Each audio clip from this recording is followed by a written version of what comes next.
Good evening. Welcome to Soundtracks with Birdman. Tonight we're having a re-rewatch of Captain America: Civil War, and I'm expecting this to be nothing but like a big geek out fight between the special guest co-host. And going in order across my screen, we have Mr. Toy Habits from Toy Habits, who looks like Tony Stark tonight. How are you, sir? Excellent. I'm doing well. Thanks for having me on again. Thank you for coming, as always. And of course, H. Boomer wouldn't be a show without him. How are you, sir? Good. I feel seeing you next to my avatar. It's like we're twins. It's weird. Because Tony Stark and. Yes. By the way, go ahead. Oh, go ahead, sir. No, go. You go ahead. It's your show. I was going to say, underneath Boomers, Wolf 10 Media making his first appearance with us tonight. How are you, Wolfie? Yeah, don't do that too loud. You'll get mine excited. So. Oh no! We're communicating. This is your Wolf Commander Wolf 10. I'm your werewolf. I'm here to represent the other side. All right. So you're Team Captain America. Exactly. All right.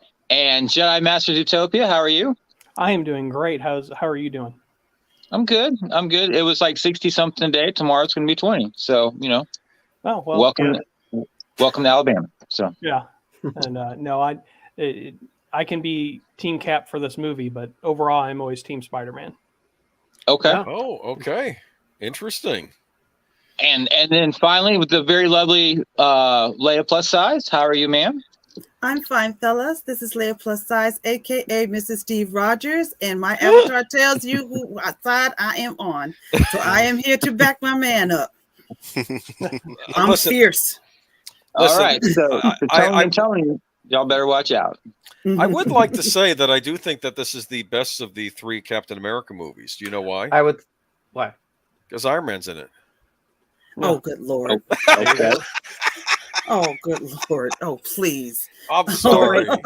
Toy Habits? Why do you think it's the best? Oh.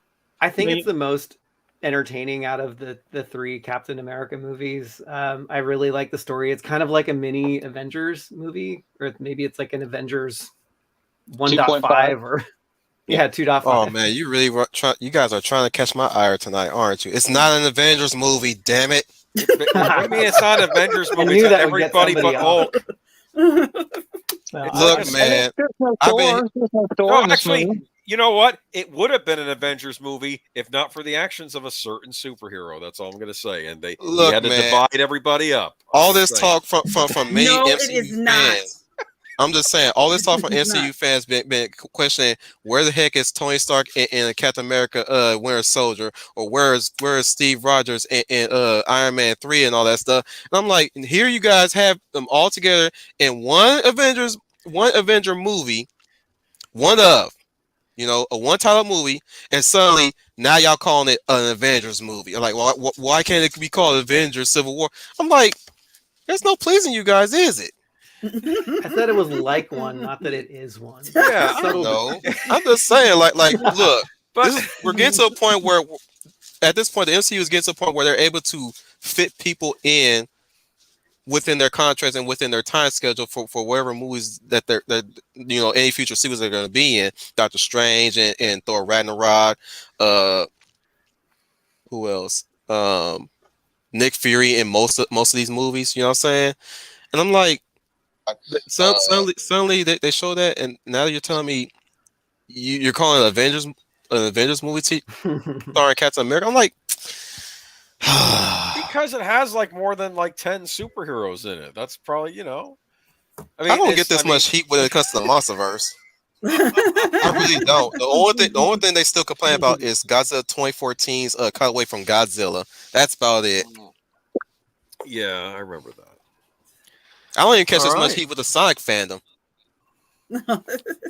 I still say Winter. Well, to me, I'm talking for us. I speak for myself. I still think Winter Soldier is the best one for me. This one is a hard swallow for me because Wolf knows this. I'm an old-fashioned gal, and I do not like seeing heroes fight heroes. I mean, the good guys fight the good guys. I just don't. So. even though it does have some good points to it, I still think Winter Soldier is still tops. This one, as good as it is, still leaves sort of a bad taste in my mouth. I concur. Winter Soldier was great though. Yeah, I concur. I only allow it if it's supposed to be a tragic event where it's like we're not supposed to enjoy heroes beating on each other. You know, friends fighting each other. It's supposed to be somber. Like even if the when we get to the money shot scenes, I was like, you know, I was like, man, can you guys stop fighting each other? Can you guys stop fighting each other? Can y'all talk it out? Y'all were already talking. Now y'all want to fight? You know, but from my point of view, that's kind of part of the tragedy of it is that exactly they are, you know, they should be talking about it but they're on such different opposing sides that one just can't go along with the other one, and so there's going to be an inevitable conflict, and you kind of contrast that with that fight between Superman and the Justice League and the DC, and like that's one where they didn't really have to fight. This one you can see, wow, yeah, you know why Captain America attacks Iron Man, why Iron Man attacks Winter Soldier and Cap, and it's more of a tragedy. Age, may we never come to blows. May we never come to blows. I agree. I would say from my perspective, when I heard the announcement of them doing a Civil War movie, I said, "Oh no!" Mostly because that event sucked. Everybody was angry about it when it happened. I remember that they didn't like Steve and Tony fighting each other. Even the comics, I remember that was a big thing. You know, no, I didn't like that personality a lot. You know what's insult to injury? What? Batman v Superman had already came out by that point, and it bombed. Remember? Yeah. Mm-hmm. Yeah. And I was like, already had a bad taste in my mouth. Like I'm like after Batman v Superman, I was like, am I really gonna watch this movie? Until the trailer comes, I was like, okay, seems like they're gonna streamline this event. Well, it's kind of like they did, you know, the themes of safety versus security that they did in Batman v Superman was done wrong, but it was done right in this one, Civil War. And so, and then actually, if you look at it, that same year, Spectre came out for James Bond, exact same. Oh yeah. It was, or no, I'm sorry, Spectre came out when Winter Soldier came out, and those were they had the same themes, and that was Winter Soldier done right, Spectre done wrong. So oh boy, the MCU, at least with the Captain America series, which I think is by far the best in the MCU series. They do it right. People actually cared about Captain America, and they cared about getting him right, and that it shows on the screen. Yeah, I agree. The Cap trilogy is the best trilogy out of the of the MCU as far as individual movie characters. It is the best one. And I was like Wolf when it was announced. I was dreading it. I'm like, oh my God, here it comes. It's when it's about to break down. Well, I hated it in the comics. This is the point where the MCU is going to fall apart. Yeah, I was kind of scared that the typical movie always suffers whenever you have like three bad guys and one good guy, and you're like nobody can ever really get the right amount of screen time. But this one, each of the characters get their own little moment, and you're satisfied with what they do. Mm-hmm. Even seeing that end part of the trailer had my eyebrows raised. I was like, whoa. Even when we were seeing the trailer in the theaters, when I don't know what movie we were seeing that time. But like when we saw the end part of that trailer, we hear people that say, "Oh!" They weren't expecting them to be duking it out like at the end of the trailer. I remember they expect that double team. Yeah, what I'm saying. And I think that was before Doctor Strange, right? Maybe they showed the trailer for Doctor Strange. Yeah, I remember when that was out. Yeah, that's for Doctor Strange. Well, the thing with me is. The thing about this also, the reason it leaves a bad taste in my mouth, because they never really truly made up afterwards. After we got this, we went right into Infinity War. We went right into Endgame, and Endgame the ending, but I just felt it was too little, too late. It should have bonded somehow before we got to all to the very middle of Endgame. They never really made up. That's why I said it was down here afterwards, because now they're more into the war and not healing themselves. I'm the opposite on that opinion, because I really did like the way how it ended. It ended. They needed that to sell the drama and the gravity of the drama that escalated in Infinity War, because they were leading up to that already since Age of Ultron, and they had to set up how they were going to lose, because obviously what Tony Stark had saw when Scarlet Witch implanted that vision in his head, he saw them losing. He saw the Chitauri. Yep.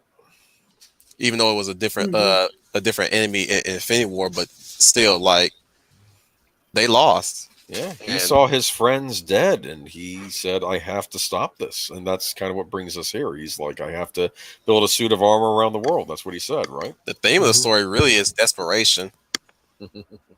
Yeah, they actually. I mean, the MCU does a really good job. That if you just picked out the Iron Man scenes and the Iron Man movies, they really do a good job of setting Tony up and taking him through his own arc that ends in Endgame. And it's pretty clear that that's kind of what they were hoping for, to be able. They didn't know how long I think that they were going to be able to maintain that, but they do a really good job through Iron Man, Avengers, him in the Spider-Man movies, and then all the way up through Endgame of giving Tony a one big long arc. What is it, like a 14-year arc or something like that? Yeah, Something like like that. but let's press the play button. Oh yeah. Are we all set? starting? Yeah. Well, do the countdown or count up, or I'm at the 2-second mark. Do you guys start at the Marvel title? I'm at the 2-second mark. They have a pre Marvel title screen in Siberia. Right. Okay, so it's been a while since I watched this movie, so I didn't know. All right. Do we have a countdown? I'm at the 2-second mark too. Give me 1 second. Okay, y'all ready? Yep. Yep.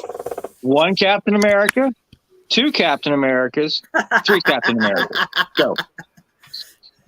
Haven't there been 3 Captain Americas in the comics?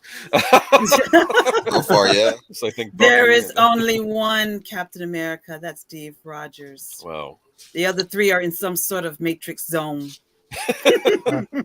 And I don't even know if we want to get into the comics version of Captain America and where he is right now. Yeah. That just upsets me to no end. You're not the only one. Yeah. You're not alone. They refuse to change it, and they won't, as long as the state of comics is the way that it is. I agree with you 100%. So sometimes I want a cosmic cube right now. So here we have introduced that in the movies. So here we have a recap reminding us of the supervillain known as the Winter Soldier. He is not a supervillain. He is a super victim. Oh, okay. He That's is a not good twist. a I like villain. He is I not. still call him a victim of circumstance. Yes, he is not a victim. He is a victim. He is not a villain. Uh-huh. No, it is not. I know. I don't see it. No, yeah, I guess he's manipulated. Sebastian really sells that pain. He's a good actor. Yes, he does. He is. Oh, he's great. Yes, I agree. He is a very good actor. I see him as like you said, Wolf, the victim in a lot of this. He's wearing different clothes in this one. I think it's supposed to be. He does, but I think it's supposed to be before the whole incident, before Winter Soldier, the events of Winter Soldier, the movie. Yeah. When he was still being used as a weapon. When is this? In the 80s? This is probably when they woke up in the 80s. I think. 1991. 91. Yeah.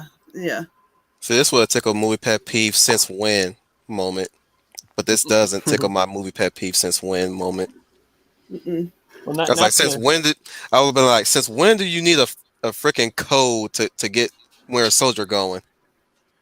I don't know. It's just like the woods are. No. I'm saying like if that was been the case, but no, this is introduced way back in the past. We don't really see the complete inner workings of how they launch him completely. I remember when the Winter Soldier comics came out where they introduced him, and I was completely against it. I was like, there are 2 people in comics you said you never brought back, Uncle Ben and Bucky. And when they brought back Bucky, I was upset. But they did it so well, and that just goes to show you a story isn't what it's about; it's how it's about it. And were we talking about that in the green room, or is that in here with the Batman versus Superman versus this? They're the same movie, but Batman versus Superman is not a good movie, and this is. I agree. Despite how it makes me feel, I do agree this is better than Batman versus Superman, and we know that the reason behind this, and I'll get into that when we get towards the end of the picture. But we know that Kevin Feige found out about Batman versus Superman and said, "Well, we got to do our version." So I can tell in parts in this movie where it's rushed, and I don't like that. But like you said, this was well done. And also, I want to say I do agree with you about when they brought Bucky back in the comics. I was like you. That was a good storyline. I think it's one of the best storylines Marvel's ever had. Yeah. Is that bringing him back was one of the best storylines I think they ever had. Brubaker's the one. He did a great storyline, and the artwork in that was good too. That this is based on, and then like you said, I think Sebastian Stan really, because of his performance, really kind of brought this character into the forefront, than before. And I'm going to bring up I'm going to bring up a difference between the movie and comic pretty soon once the sequence is done. But not to mix. You're saying in the comics, they didn't go through the mental conditioning of the Winter Soldiers in the comics. Well, for one, in Civil War, Winter Soldier was not involved in the books. Right. That's first. But in the comics, he was brainwashed. Yeah. Yes. Okay. But not to mix up our genres right now. But isn't there talk about Sebastian Stan playing Luke Skywalker? Yeah, I've been hearing a rumor right now, but I hope it's a rumor that comes true. But I will still say that's a rumor. But he will have to get Mark Hamill's mannerisms down packed to do that. Yeah, much like Ewan McGregor did.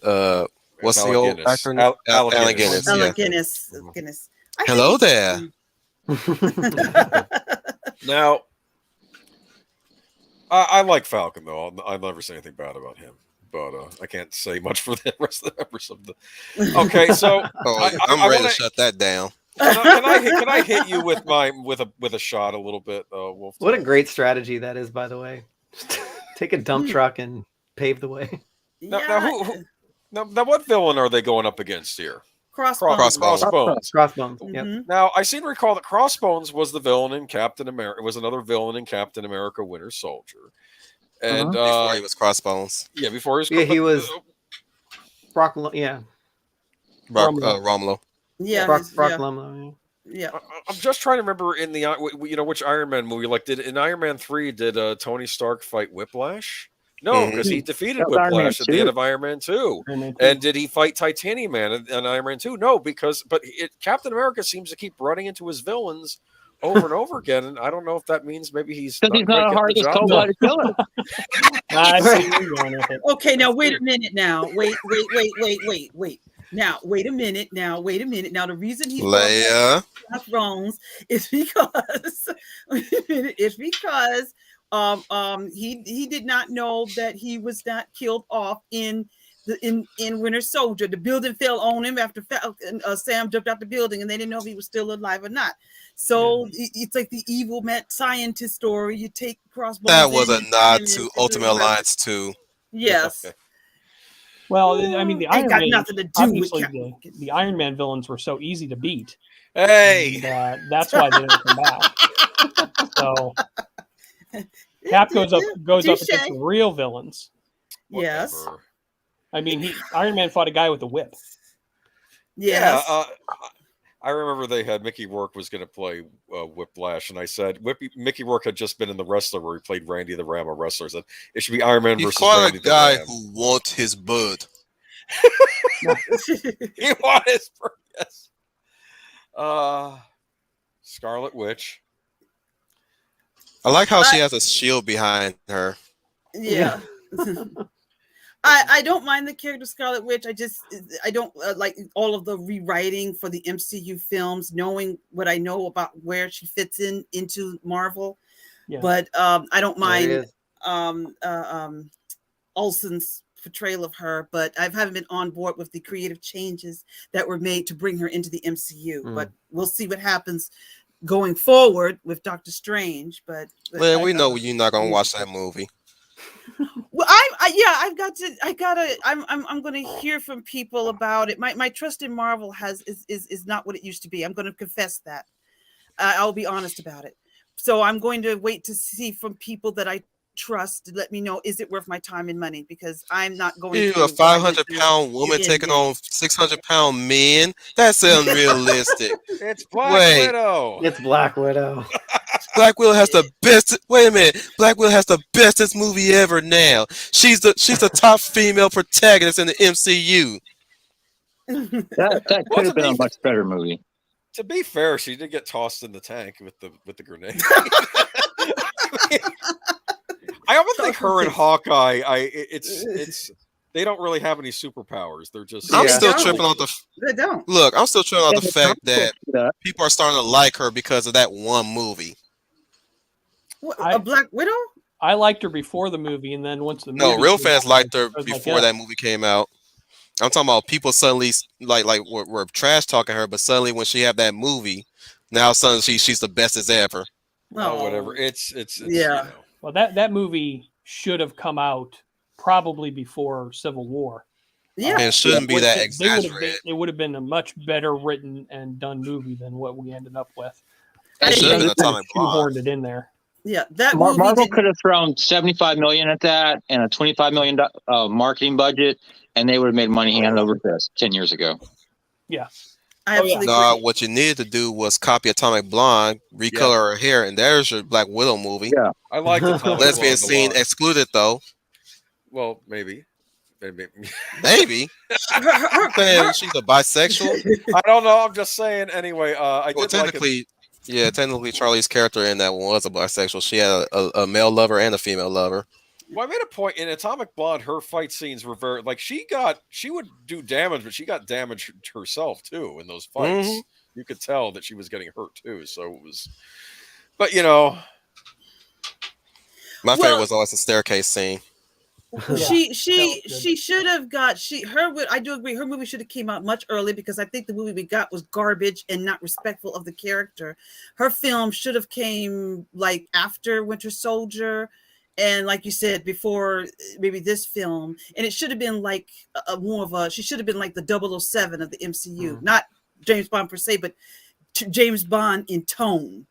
And then it would have rocked, and then all of the stuff she does would have really worked because she is like this super spy. I always said ScarJo would have made a great Bond girl. You know, I've said that. I think I talked about it on when we watched The Winter Soldier. I think the best scene done in the MCU is in The Winter Soldier when Cap and Natasha are in the van. And they're driving to the base with Zola, and you know, there's just a stark contrast between their two personalities and how they get stuff done. And you know, Cap's like, you know, no, you have to be honest and stand up for what you believe in, and she's saying, no, you can be anybody that you want to be. You can change yourself and do whatever. I mean, it's such a well written scene.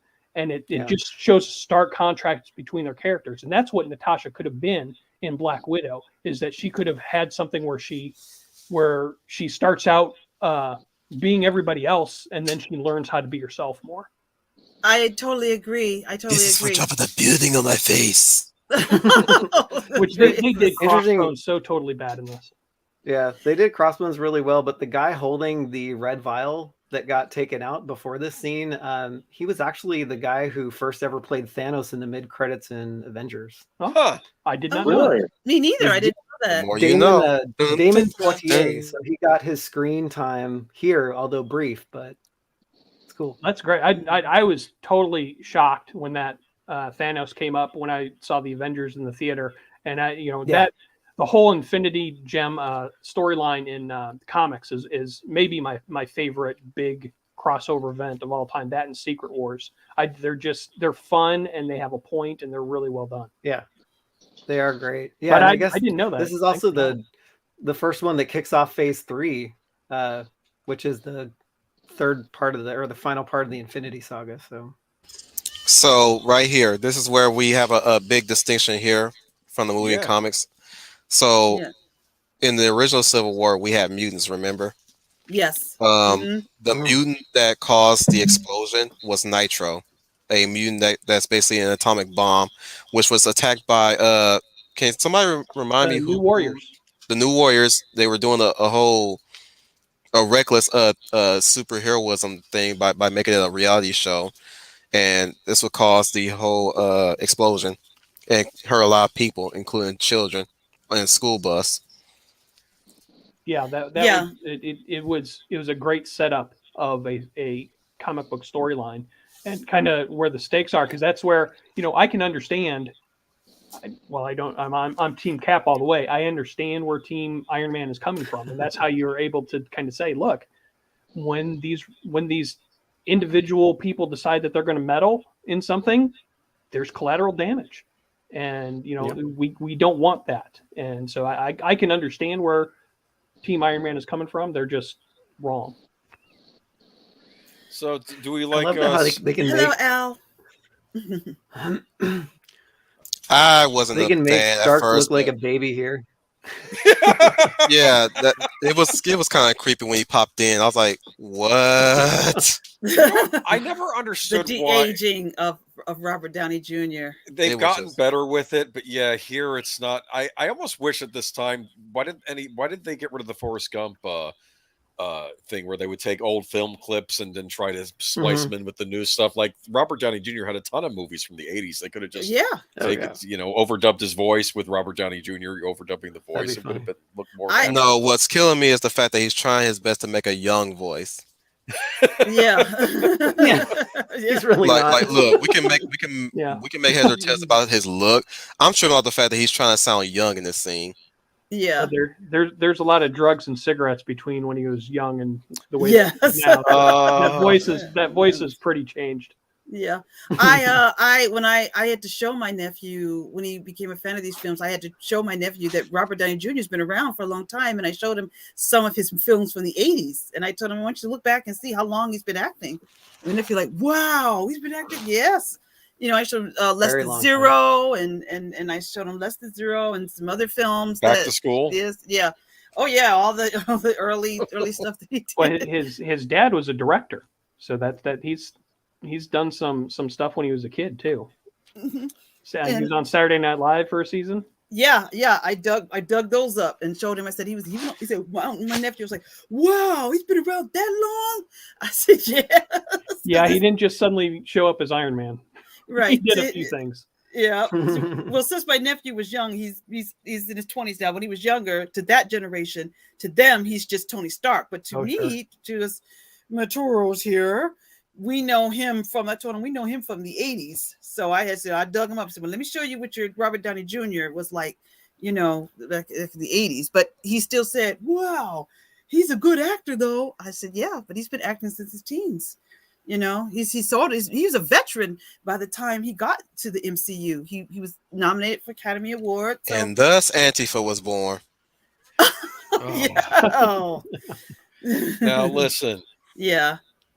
He funded their projects individually. I don't know. I was looking at his little thing here. I'm thinking, is he creating the metaverse here? No wonder they create those LARP armors. Now, I got a question for you, Wolfton. You see how he was about to read Pepper Potts, and he couldn't read it because apparently they're separated at the moment. And all throughout this movie, I'm wondering what's going on with them. Do we ever find out why did they? It's because Gwyneth Paltrow don't play nice with everybody, so they keep her off the screen just to keep her away from everybody. Yeah, but I've heard some rumors, man. It's weird, dude. I was concerned about Tony's happiness here. He's in a bad place right now. He needs Pepper as his rock, and she's not there. And don't try to lean on Steve because that's not going to do anything right now. And here we go. Here's the gut punch. Yeah, here comes the guilt which trip. was definitely in the comics. Yes. Right, the mother of the but it's the guilt trip. It's private this time, which has more impact here than it does in the book because it was done publicly. Yeah. Yeah, but here it's rather scary because he's not even sure what she's going to do. Like he thinks the worst. Like he thinks she might have a gun. Remember that? And it's like, no, she's just telling you what happened. And hey, it's Black Mariah. Putting the blame all on you, even though a crazy, deranged robot decided to take down and destroy a whole city. And no, seriously, but you know what? The Avengers robot. No, seriously, that's Black Mariah from Luke Cage. Yeah, she was in Luke Cage as well. Yep. Well, okay. Tony, what you doing with a gangster? At that time, I didn't watch Luke Cage. He did build the robot, I give you that. But tell me this. Let's say the Avengers went there and the government came in and tried to stop it. You think the government would have stopped it and the same thing wouldn't have happened? No. She would have been on TV blaming the U.S. government agents did not protect us. It's their fault. So I think the same scenario would have been the same. Man, it's no wonder she became Black Mariah. She lost her son. Yeah, well, her son was trying to help impoverished people in Sokovia, okay? And you know, Tony, it's breaking his heart right here, and he's taking responsibility. You know, I'm not get emotional over it, but I just think that even if Tony had not been the one, and let's say the government sent in their own soldiers, you still would have gotten this, and you got the same results and probably the same reaction. You know, and I think that's scary. But you know, we have this. Of course, we had a bit of a disaster in that building earlier, where Steve. I'm sorry, I'm still going back to Black Mariah and losing her son. You're going to be having Cottonmouth playing Blade at some point. You know? Look, man, at least she still got Tilda, who was a product of incest and the RAP. I will say that. This, right? What? Yeah. Nitro, I was reading the comment. Nitro is okay. I'm sorry. Go ahead. I was to respond to that comment real quick. I'm operating on Wolverine and X-Men, where they made him a full-on mutant in that one.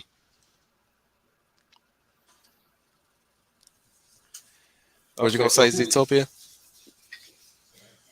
I'm sorry. No, I hadn't said anything. Okay. Oh, okay. All right. I was responding to the guys. Hello, Matthew comment. Flynn. How are you? I know it's late over there, so I appreciate you staying up. Thank you. Okay. Well, I was going to try and sucker punch Steve here, but he's admitting he messed up too. So okay. Well, he always sucker. Okay. There are no sucker punches on Steve in this. None. Unlike Iron Man, who just flies in and starts shooting stuff, Steve is thoughtful. And then he flies home, right? Considers his actions. Yes.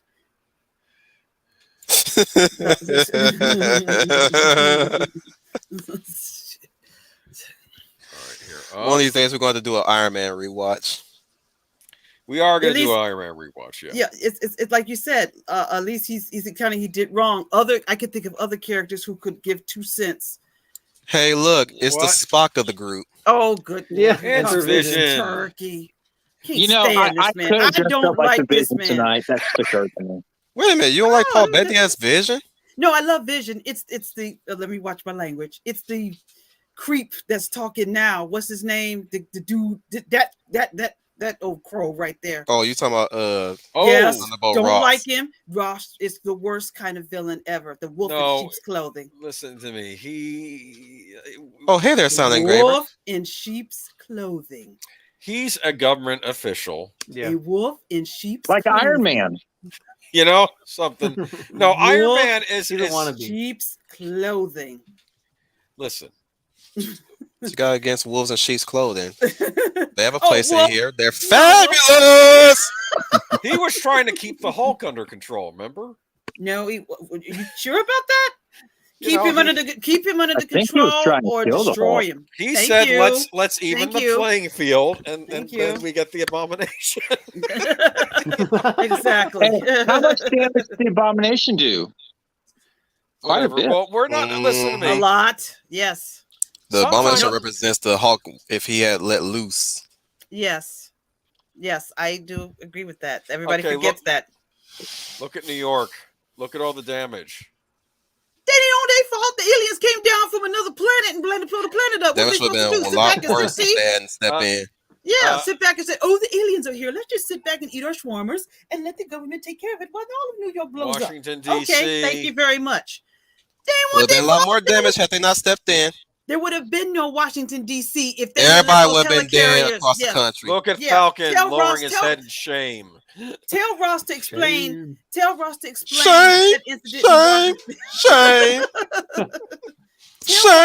shame. Tony's embarrassed right here. He's like, yeah, Yeah. we should have done better. Look at this. Tell Of course we Ross did. to explain. Boomer. I would have Ross to What? explain about We the have our helicarriers. Cyrillic friend back in the chat. What am I Oh, supposed to do with this again? Just Block. remove it. Click on it and say block. Block Okay. user from channel. Promote them from above. They're all on about lately. Okay. What is it that they're trying to do? What? These bot people. What are they trying to do? I don't know. Just there Sometimes to just be there. Sometimes they link off to like other sites. Yeah, I see like- those a lot in my comments. I just take them out. I got my fair share in my latest streams. Mhm. Tell Ross again. Jackson said, Super. Let The Ross Avengers were formed to explain. make the world a safer place. Let's go, Brandon. Let's go. I Let's have go, Brandon. Let's go. I have Are a you trying to get my Magneto screen set style. down? Yes. I have a Magneto style. I couldn't help Vengeance. myself. When I It's have just a so much Magne- to say. It's just so much fun to say. when I see Anyways. when Go I see ahead. when I see Ross, my Magneto comes out. I am very my Magneto. Eric Schlinsler takes over every time I see Ross's face. My Magneto comes out. Like again, I would say, well, tell me this, Ross. Tell us about the helicarriers in Washington D.C. that would have blown everybody up. Wizard of Oz just now.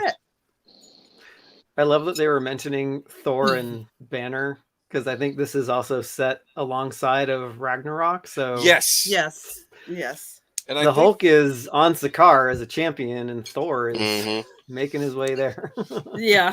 I thought that was clever how they asked, I think, the directors, why isn't the Hulk in this movie? They said, whatever team the Hulk's on, that team wins. That's why he's not in the movie. So- Exactly. Everybody would be Team Hulk.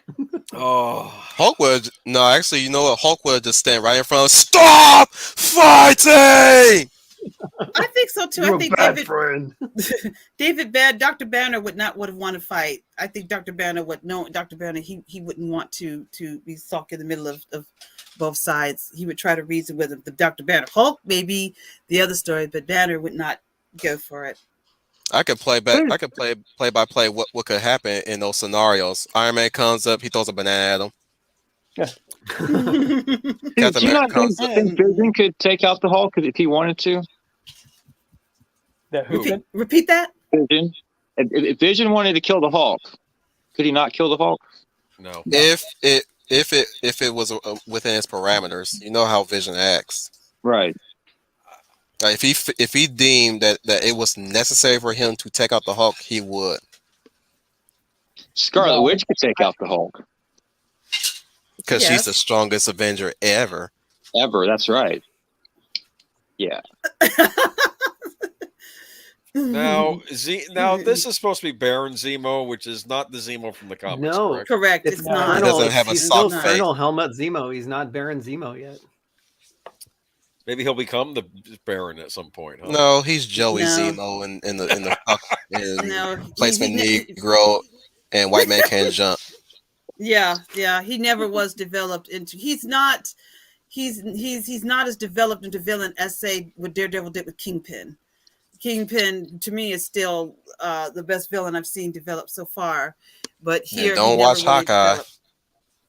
I didn't. I heard about that. I wasn't going to after the issue with like you said, affirmative action, Falcon, and sorry, I'm a white man's Winter Soldier. I wasn't going to take my chances with Hawkeye, and that's the other thing I was going to say about Black Widow. We should have got a movie where we got Clint and Natasha in a movie. See how they interact. We saw how Natasha and Steve interacted, but not Clint and Natasha, and that's what I would have liked to have seen as well. Or was would have been like. I think that would have been great because we saw smatterings of that in the movies, but it would have been great to have like a full-fledged story. On yes, Exactly. Now, I must be in the minority here, but I like subdued Zemo in this movie. Does anybody know this would actually work to drown someone like this? Well, I would think it would. He's been in some stuff. I've got some I've seen him in this issues one of movie how with Emma Watson. Yeah, he was on The Alienist on TV. He was in that series too. But yeah, I've It's seen a him. cold way to kill somebody.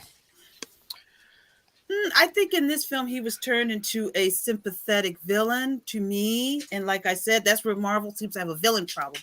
They don't like villains as villains. They seem to take their villains and make them all sympathetic. And I just would like a really good meanie. And that's why we had one.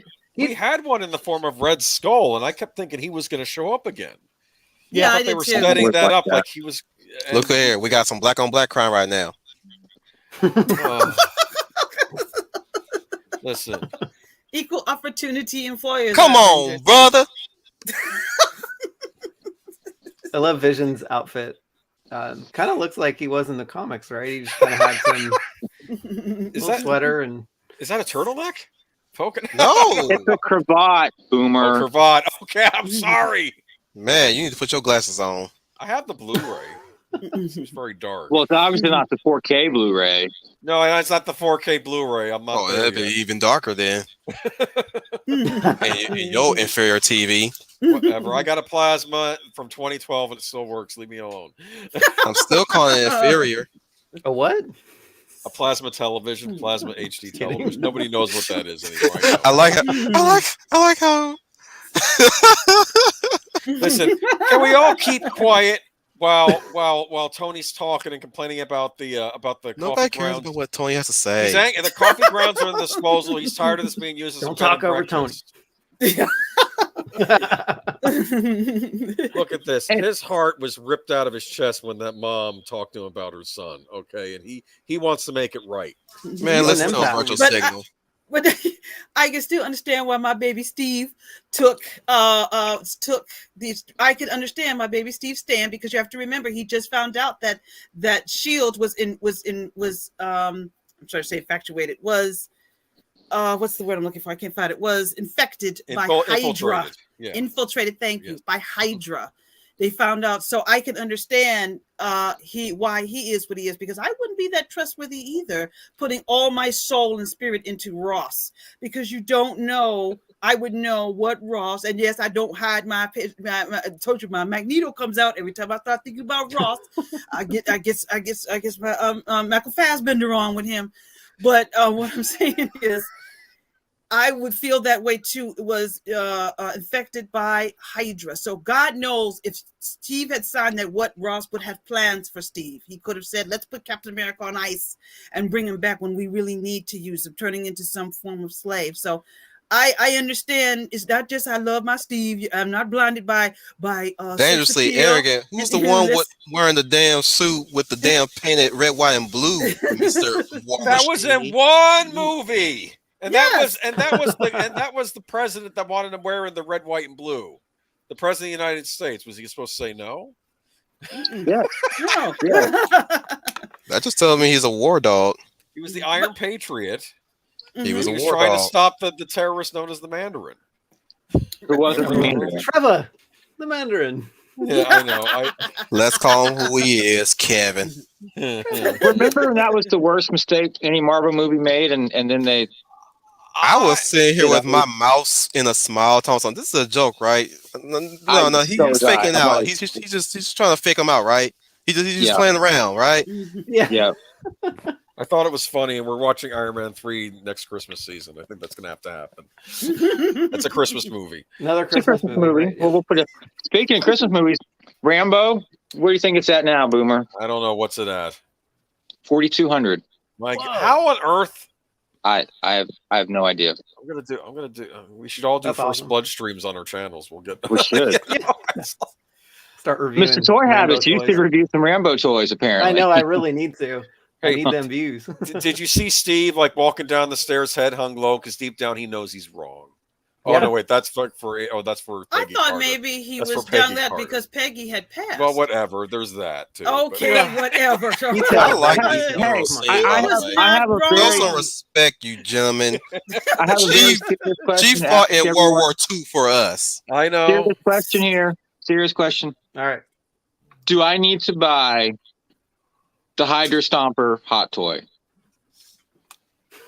No. You need to buy all the No, hot not toys. really. All the hot toys? Well, you have a toy expert on your stream. The Hydra Stomper is. Where's Sharon? Yes. What did Anyway, you say? Where's Sharon? Yes. Where's the real Sharon? Because that's a scrawl pretend to be her, Now, and whatever that series is. that's a hot toy I'd buy right there. Along with Zorana. Yes. Yes. Now she was supposed to be the love interest for Steve, which didn't really peter out, did it? No, it didn't really. They didn't have time to develop it. The movies moves, and like I said, I'll get that to the end when we get towards the end of the film. Some of the foibles I have, but they just didn't have time. Look, Leia, I wanted love- him to travel across time to spend all those times with Sharon. Then you get your development there instead of him running back to Peggy. I agree with you with that. I agree with you 100% with that. No, Like you had the chance to move on, but you had to go back to Stone Age. I agree with you. I agree with you 100%. Is why I never watch Endgame again, because that made no sense. That made no sense at all to me at all. That was I don't know. I probably would have gone back to Peggy. No, I didn't like that. If I'd had the chance, and if I was him, cool. that's what I would have done. But Sharon. But she's it's the next best thing. You gotta upgrade to the blonde next, and then you gotta upgrade to the redhead. And I just don't like that message of running back to the past. He had everything he needed in the present. He had a family. He had all I'm saying love is interest. But no, he didn't complete his marmalade sandwich. That's that and the message that sent. That's just not Steve Rogers. Steve Matthew would have got that joke here. Question. But Steve doesn't like the present. You look in his apartment; he's listening to old Benny Goodman vinyl records. Yeah. It's like Whoa! No, What the hell are you saying? Shots Boomer? fired. What the hell are you saying? He doesn't like modern times. He never did. Steve is. Are you making a crap about people that listen to Benny Goodman vinyl records here? I'm just saying. What you got against Trouble Man? Somebody started a new civil war. You're on your own there, Boomer. No. He said, "Oh, I'll Trouble Man. Listen to the soundtrack," and he's like, "Yeah, I'll put it on the list." He never. I come apart, baby. I didn't. You know what's funny? I didn't get through singing the blues. I've been to so many places, see so many faces, and some shit I can't remember. And here's the real Black Panther, everybody. Yeah. Do you remember? And we'll get back to this, but Boomer, do you remember his speech at the end of Age of Ultron? Right before, do you remember that speech he made in Agent Ultron about the man came on the ice, but I came up as someone else, and this is home? Do you remember that speech? No, Talking Nick? Yeah, I remember that speech. It's not my favorite Marvel movie, Age of Ultron. Can we take a moment to appreciate that entrance? Go back with Peggy, and you know, Yes. I'm not going to fault him for that. I'm saying, can we take a moment to appreciate that entrance of a superhero right there? Yes. Yeah. Oh yes. The real Black Panther. He was a Yeah. he was a highlight in this movie. Yes. Oh yeah. Love his Definitely. introduction in this movie when we are introduced to his character. It looks like he's like a regular politician, right? But like you instantly know who that's supposed to be. Mm-hmm. Yeah. Mhm. Exactly. Oh, and there's Mufasa. And also he's an ally to Steve Rogers, so yay. What do you mean he's an ally to He Steve looks Rogers? so He is young. absolutely an ally to Steve Rogers. Okay, I seem to remember at the end of the movie. He's on Team Iron Man. He's Switzerland. And I understand. No. He's Switzerland. I said, look at the poster. I'm gonna shut that down when we get there. Trust me. I'm ready to tackle that. I'm gonna let Wolf shut that down. When that time comes, I'm gonna let him handle it. He is a king. Yeah. Of Wakanda. And if you think about it, Tony Stark is sort of, if America had a king, he'd be the king. No. It makes sense they'd be allied. I don't remember them making that deal.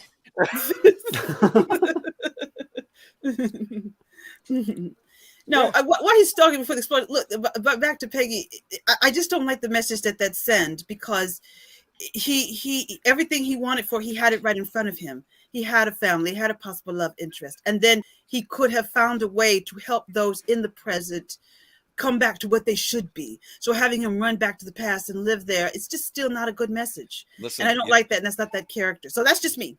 But moving on now, we're getting and contracts were up, and they had to write some characters off. Let me tell you right now. To answer Matthew Flynn's question, which is very important, is there an upgrade after a redhead? No, there are no upgrades from redheads. What the hell? Goodness. Well, there is a downgrade, a blue head. Yeah. I use anything other than red is a downgrade, right? Right? Yeah. I mean, unless you factor into platinum, but that's rare. Or unless you go into the pink hairs and the blue hairs, and you don't want to go there. Okay. That's what I'm saying. It's a downgrade. Why would you go down? Why would you date down?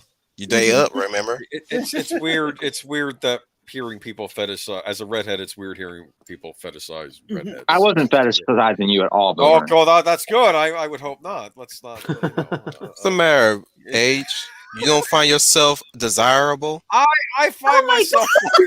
Wow. Not changing the topic. No. No, We're not going to skirt by this. Talk about their sex lives. It's getting weird. I'm just saying, look. My dad's been dead for like a long time. That just makes it even weirder.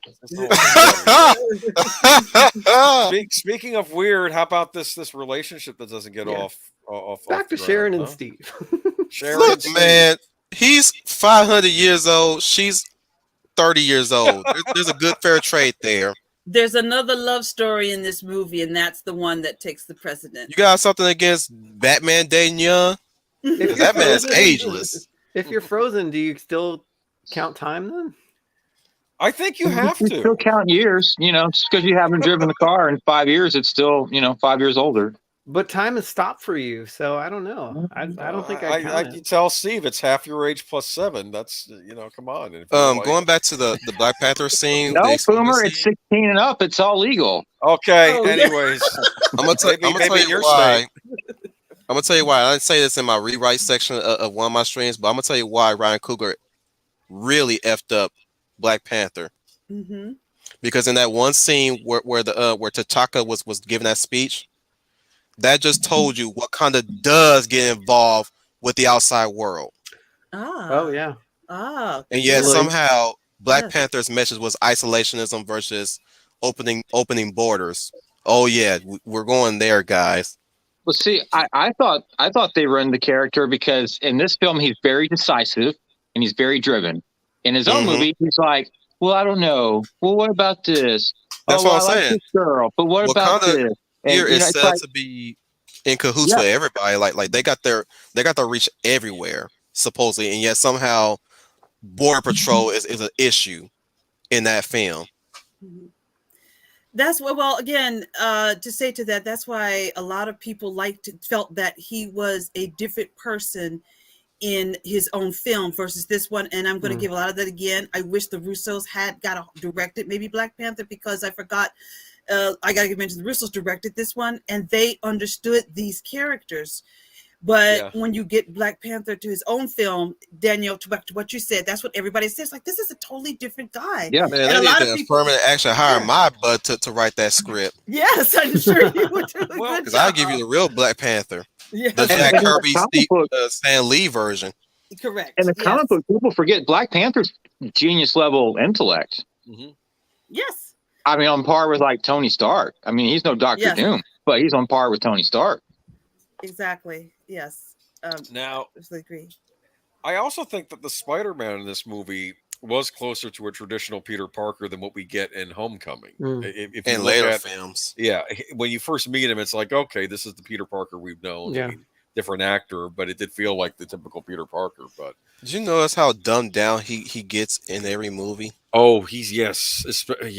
I mean, I haven't seen the new one though. I'm curious, but I might catch it next week. New one is good. It's the best out of all the Tom Holland. That's what I've heard. Yeah, so I'm hearing too. There's just one scene I just didn't like. Yeah, I mean, well, it's a Marvel movie, right? Well, it's not that. a lot of people keep complaining about Aunt May's age. I'm like, y'all stay just tripping off the age. Why are you not tripping off her character? Yeah. I don't care how young you make her. Just make her Aunt May. Mm-hmm. Right. She's not acting like Aunt May. She's not written as Aunt May. She's written as a doty aunt. Yep. I agree. That's one reason. Yeah, and that's another reason why I didn't like her in those films. I thought the same thing you thought. Wolf, I thought she was sort of an airhead kind of aunt. I said, that's not who Aunt May is. But he became Iron Boy and fly with spider powers. Good description there. Good description. Again, the Russos just seemed to know what they were doing. They just knew these characters. That was the same thing I said after we got Ultron, after I came out of Winter Soldier, which just rocked. But I just felt when we got to Age of Ultron, which is not a bad film in itself, but I felt like this isn't the Steve Rogers that I got from Winter Soldier. That Steve Rogers. Now this could have been its own movie. Him charming that one lady. Question: Can Bucky now speak multiple languages since he was the Winter Soldier? Did they like train him to speak? Yes, in the comics he spoke multiple language. Interesting. He did. Yes, it's a prerequisite for him being a spy / assassin. Yes. Bucharest. Yeah. Mm-hmm. Yeah. So he was actually born in Romania. So yeah, as a nod to that, they're bringing him back. I don't know if this is Romania itself, but the spirit of bringing him back to Romania. Cool. You're right. He was born and raised in Romania. Because I think. Hey man, he's giving you the lazy eye. Now, my understanding, when I read the notes for this online, the Russo brothers described this scene as Cap was feeling guilty looking at how Bucky was living, that he didn't get to him sooner, that he was living like this, and that, he didn't really do much to try reach out to him, which is why I think we should have got a Cap 4 with Steve Rogers, but I'll get to that later when we get towards the end of this film. I'll get in that more, but that was the notes the Russos. I would love to hear that. No spoilers, Team Ghost. Yes, I will get to that a little later. Now, I don't know, though. Last movie, Bucky was kind of killing a lot of people. Which one? The Winter Soldier? Winter Soldier. Remember that whole he's fight? The Winter Soldier. Because he was under the power of Hydra. Hydra was controlling him like a machine. He was not doing these things on his own accord. People forget he didn't walk into Hydra and say, "Hey, sign me up." You ready to condemn child soldiers in Africa? It's not Bucky, it's the Winter Soldier. Listen, I'm just saying, I don't know how that's going to hold up in a court of law. Like, hey, are you ready to condemn Mao's legions of female warriors? or North Korea's encampments that are trained and conditioned to be child soldiers. Mm-hmm. Okay. I would defend him in court, then I would go and hire Matt Murdock and get a good get him in. I want you as my lawyer then. To answer Matthew's question, it's not. It's something way more condemning. We're all focused on. I'm telling you, you're all focused on Bucky and Steve. No one's thinking about poor Tony Stark and what he's going through in this movie. I'm just getting this impression. I have sympathy. I'm not totally cold-hearted. Ain't nobody caring about Tony's little mommy daddy issues. Well, yeah, his mommy. He didn't get to say, goodbye or have the heart-to-heart with his dad. Suddenly, that's coming up. Suddenly, he's starting to have a midlife crisis there. Yeah. Well, tough. You're doing a job, buddy. Buck up. Something to play devil's advocate at age. You don't think I'm totally cold? Actually, for Iron Man 2, Jon Favreau wanted to get into that, but he was shut down by Disney because Disney felt that was too dark and that would not be faithful to kids. So that storyline was shut down. Tony, you lost your parents. Freaking Steve lost his love of his life recently. Mm-hmm. And yet you're pining over something that was decades ago. I mean, I hate to be insensitive to his plight, but come on now. Yeah. Okay, that was Wolf talking. I'm just saying. So Toy Habits, you're telling me before the show that your daughter really, really hates Captain America. Oh, she despises Captain America with a passion. Oh. Poor child. What caused that exactly? She's 14. She's watched all the movies ad nauseum over and over again, and she just does not like Captain America. She thinks he's the worst Avenger. Interesting. The sad state of young people these days. I blame the Well, schools. listen, Is your daughter a supervillain? Doctor Strange.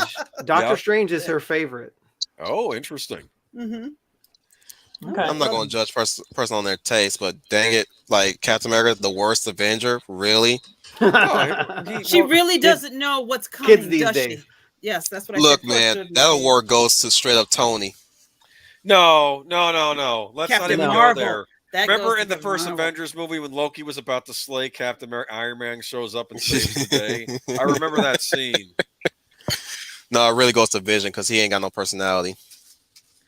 Yeah, sure he does. He actually. I'm being pedantic. He's got a bit of a romantic streak, you know. He was him and Wanda. I'm trying to get a rise out of you, Age, and you're taking Whatever. too much. Listen to A me. lot of people didn't like Cap until Winter Soldier came out, and the Russos got a hold of him. That's one of the things I Captain love about the America, Russos. he's The good Russos. now.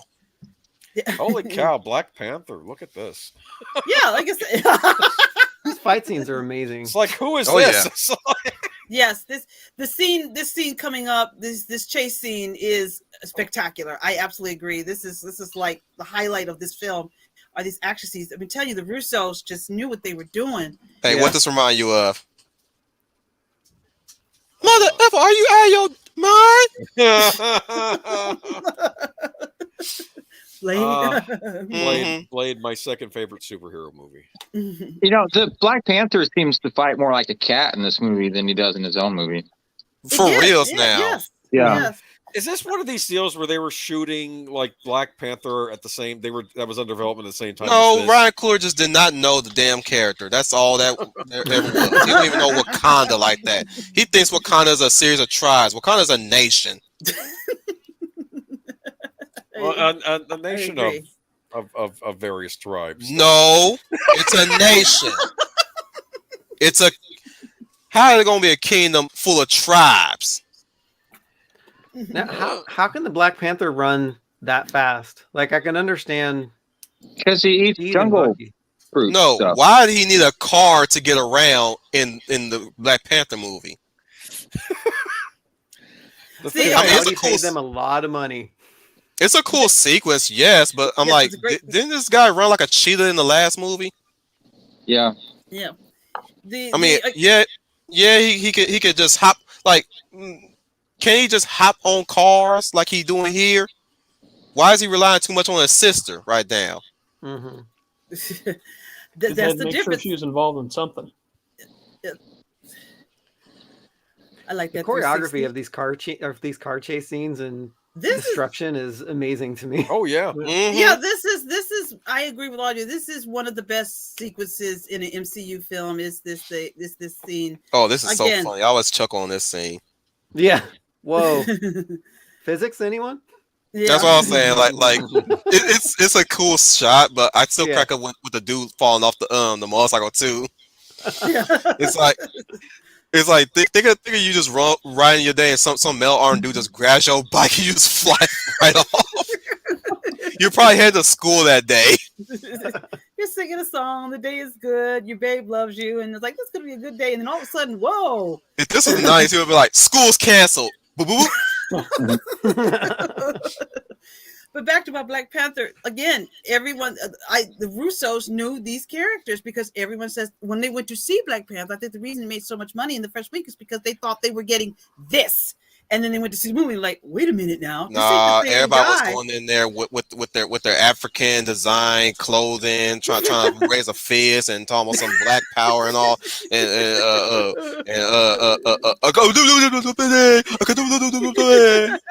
Suddenly now y'all remember y'all Africans originally. I can't disagree with you with that, Commander. That too. Look, I was smiling before I went to the theater at my black folk wearing their ponchos and everything. You know, I left the theater happy and everything. You know, I felt good after that movie. But then after several watches, I'm like, this really is not Wakanda, and this really is not Black Panther. Mm-hmm. Well, you have to be honest about that because again, people say the same thing. They said this guy was a badass in this movie, but in his own movie, they feel like, what happened? Yeah, Killmonger beat him up. Another Yeah, I guess major problem I had with Black Panther was you telling me all the tribes stood in line? All the tribes follow Killmonger? All of them. Oh. Except for the Jabari. You know, can I bring up something that just happened? Yeah. When Elizabeth Olsen is beautiful. Yes, you are right, Boomer. Okay, no, Rhodes War Machine looks and he says you're a criminal, and you think he's looking at Bucky. I think he was looking at saying it to Captain America. I'm just saying. Hey, Boomer, you ever like jaywalk downtown? Huh? Well, it would have been very awkward there had not the king remove his helmet, because we would have had some black on black crime again. So now this is a very nice scene. And last time I checked, he's painted in the police colors. Am I right? Who? War Machine? Really? Yep. Oh. Yeah. No. Yeah. I'm just throwing it out there. Just throwing it out there. There's black on black crime. Just saying.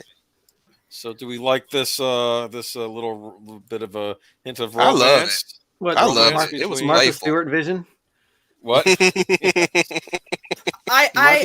Martha Stewart vision. The cooking channel starring Vision and Wanda. And Snoop Dogg. Oh God! What's Snoop Dogg? He's purple. I do like it, but I felt that by the time we get to, I think they should have had maybe. Come on, lady. This is the early stage. I know. You don't like romance movies like that? I love. This romance. is Act 1. I know. The budding romance when the male cooks for the female, right? Yeah. I love Act 1. I love this. I think it's very romantic. I'm just saying, when we get to Infinity War, we were missing Act 2. Here we see Act 2 was in the process. It got interrupted. Okay. With a spear. Dang aliens. They were out and about, strolling through the night, looking at some figurines and everything. They were about to kiss. They were getting to first base right there, and they were going to move on to second base. But then the spear had the guy in between them. Well, I guess has she lost her accent by now? Because I remember in the first scene it was pretty. No, heavy. she's consistent. Okay, all right. It's Natasha that we got a problem with. She never even once attempted. Yeah. Well, to be fair, though, I understand that as like a Russian spy would perfect an Scarlet American is accent. Russian. Is she? The actress? Yes. Okay. But what's her problem? She was born and raised in Russia. What's her problem? It might have been. She even played in a Russian movie. Maybe they thought audience at the time wouldn't like a character with a Russian accent since they're always the villain. Maybe she forgot about it. Maybe she got neuralized. Didn't forget where she came from. Yeah, she forgot where she came from. I guess so. I always forgotten wondered what that. you come from. When I saw her innovate, I thought she was supposed to be Russian, but I guess they decided to Every change that every black widow I've seen had Russian accents. Even Jennifer Hale. Yeah.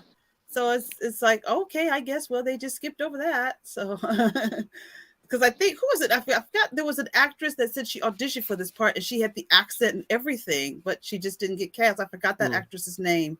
I forgot her name, but Elizabeth Olsen is making a fake European accent. Yeah.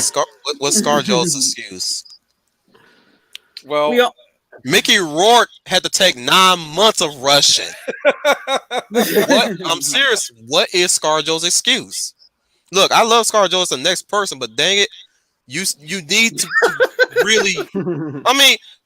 Florence Pugh did a Russian accent for that crap movie. Again, what is her excuse? Oh, enter Martin Freeman. Yeah, Martin Freeman is a wonderful actor. I like Martin Freeman. I did not like him in this movie. I just did not buy him in this role. Sorry, he's a good actor. He's great in other roles. Yeah, I agree. I think it's the fact that I see him as so British and he's playing an American, and it throws me off. Maybe if they had him play a British character instead, just maybe because it looks like he just doesn't win me over. I'm not buying this. I'm still waiting really for him to sell me Black Panther. a house with that suit on. Who are you talking about? Matthew would get the joke. Okay. I was wondering, you talking about Tony or Martin Freeman? Freeman. Oh, yeah, he's a wonderful actor. I enjoy his work, but this movie and Black Panther, he was even worse in Black Panther. It's just like, this guy's just not selling this character. He's really not selling this character. Has he shown up in any other movies since Black Panther? He sells a lot of he sells all of his other characters. Yeah, I agree, but except this one. He needs to sell a house. I think it's the fact that he's playing an American. I'm like, no, you're Bilbo Baggins. It's right. You're Watson. You know, and he's also missing his Bluetooth. Benedict Cumberbatch pulled it off. Yeah, Matthew. Yes. I'm ashamed. You like the D23 placement here for a Disney's annual D23 event?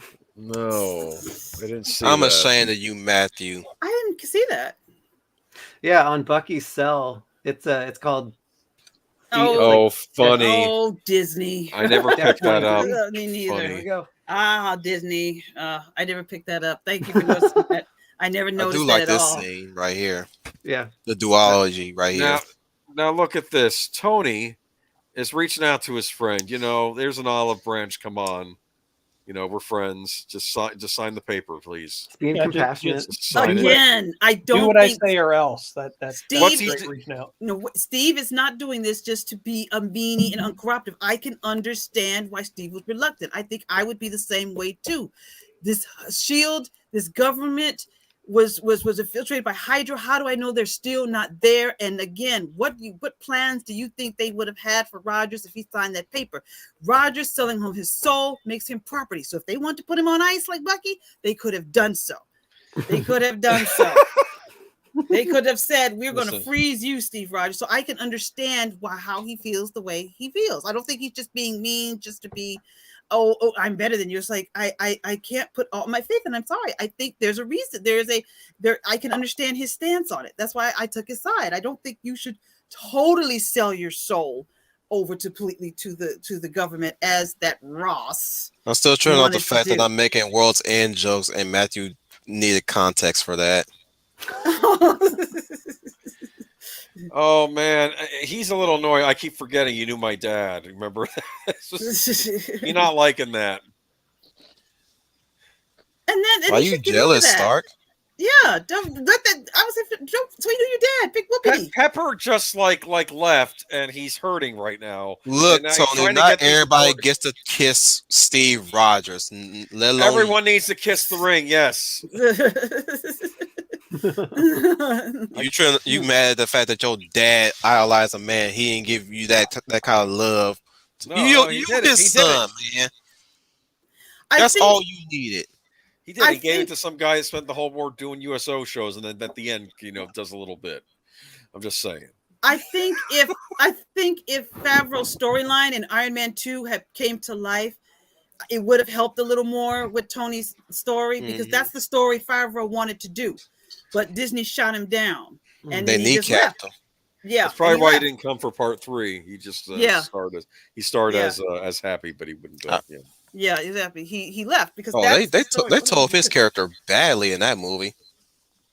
Who? Which character? Happy. Oh, in Iron Man 3.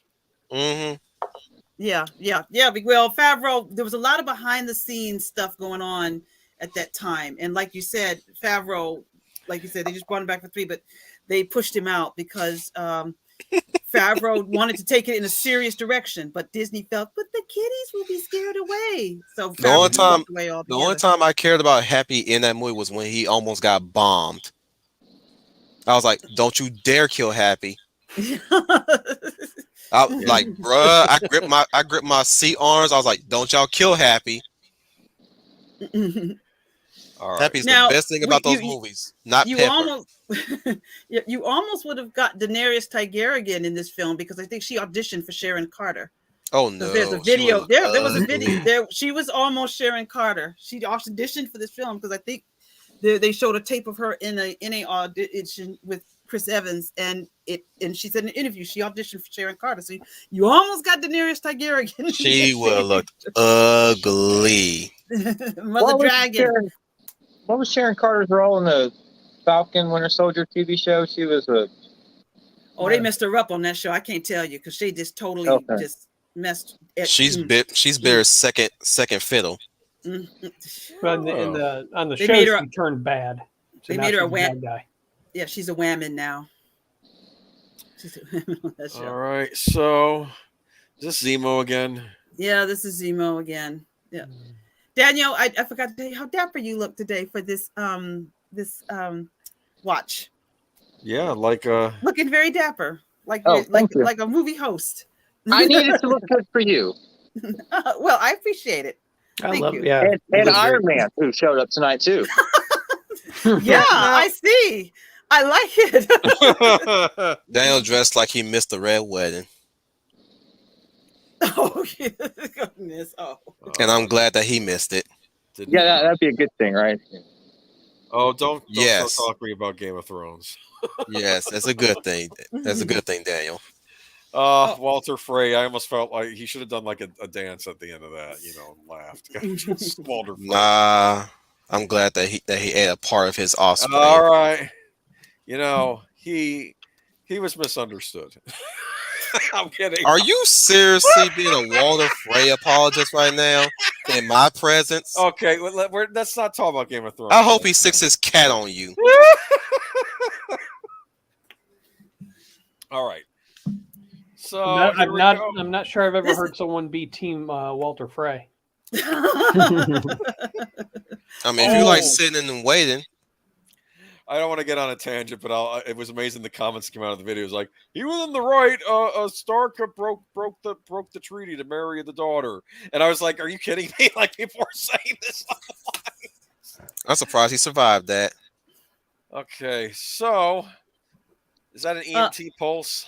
Yeah, Zemo's master plan. I still wonder how Zemo did all this himself. In my rewrite, I would have had someone else helping Zemo, someone they least expected. Yeah, and built it in a hotel room too. Right? Yes, I would have given him a villain that no one. Zemo built this with a bunch of scraps in a hotel.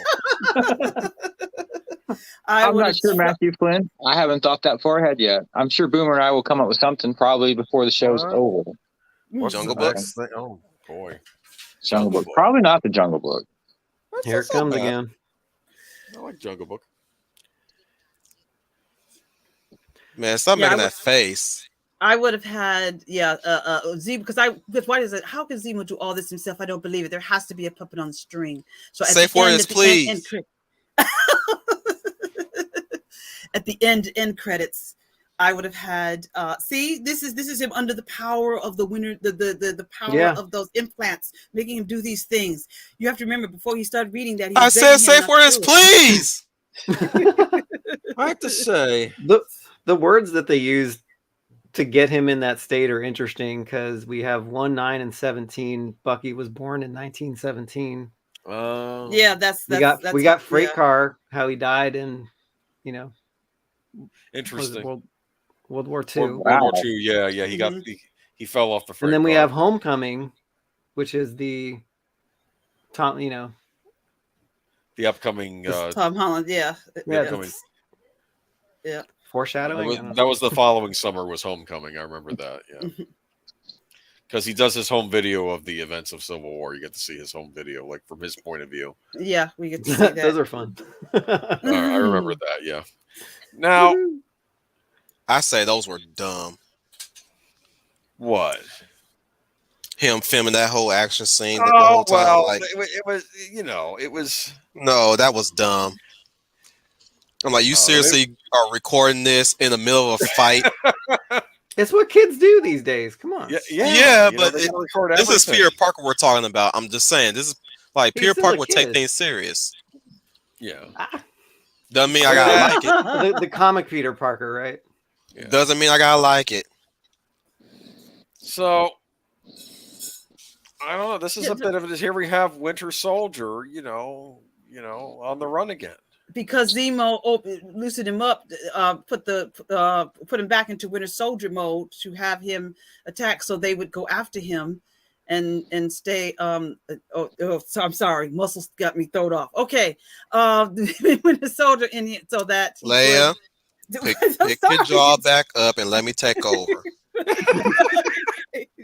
Maybe you should, because. Look, man, all I'm saying is the safe word was please. Well, the reason why Cap is on the run is because of that mean old Tony Stark and his role in the government and how they oppress everyone. Oh, please. If they would stop doing then Captain America could help everybody. You're like that reporter attacking Tony Stark first movies, and he's starting to talk about how many lives have we saved with our IntelliCrops and all this, and he's saying, what does Stark do for the world? What does Stark Industries do for the world other than maybe create weapons? Who is this Iron Man? He's a menace. Oh. Was he shy? We get Julia Robinson a thong. We can take a picture of this iron weirdo. She's the queen of the Hurricane Rana takedown. All right. So she's got legs. This is Zemo's doing. Zemo turned him into the Winter Soldier so he could do his act of revenge on the Avengers. Sympathetic hero he is now. A sympathetic villain. Like I said, number one best superhero landing ever.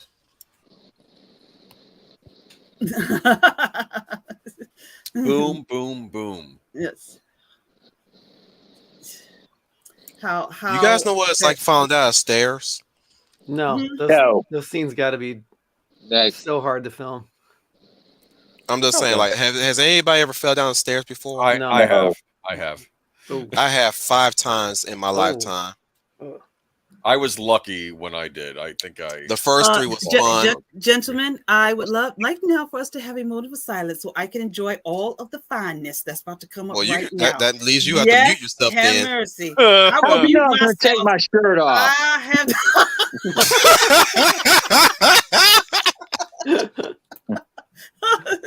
I'm no shame. This is a man right here. I'll leave you a bucket for you to drool in, Leia. Okay. No, I go ahead. Just for the record, I heard that Boomer was the bicep double in this scene. Yeah. Maybe not even 20 years ago. Anyway. So that's why you put on the suit, Daniel. I didn't know I was walking to a matchmaking pageant. Anyways. Actually, I will give Chris Evans points. He does get in shape for the role. Yes. Unlike certain other actors that make jokes about it when they're being cast as Batman, but yes, we'll and being lazy. Yes, I respect all the actors in these movies get into shape. So I just wanted to talk, man. Dang, now get your arm off my neck. Bruh, I had the cigars, man. I ain't invite you on my house no more. We ain't playing no games today. Does he have to get knocked from a height into the water to get snapped out of Winter Soldier mode? Is that how that works? Water is the power of life, man. All life came from the water, remember? And I like Chris. I like Chris's acting as it, because when the Winter Soldier grabs his neck, even though he's Captain America, you still see how that hurts. he's invincible. Leia, I never thought you'd be a masochist. No. That's not what wait now. Let me back up. I'm just saying it's very painful. I'm not king shaming. If you like dudes hurting each other, that's all you, girl. Oh, no. What is Zemo eating there? Breakfast? Is that like a breakfast burrito or something? Look, all I know is it's European dish. That's all you need to know, Age. You won't cook it? You gonna get the recipe? All right then. Why you so curious on needless things that he ain't gonna finish for that shot? He ain't gonna finish that food. What you worrying about? He don't care about anything but revenge. He's paid to eat a little bit of that food and then move on to the next scene. All right. Capiche? That ain't even real food. That's a prop. I thought it was a corn dog for a second there, and I thought that might be my mind. It could have been a Swedish meatball. It's fake, man.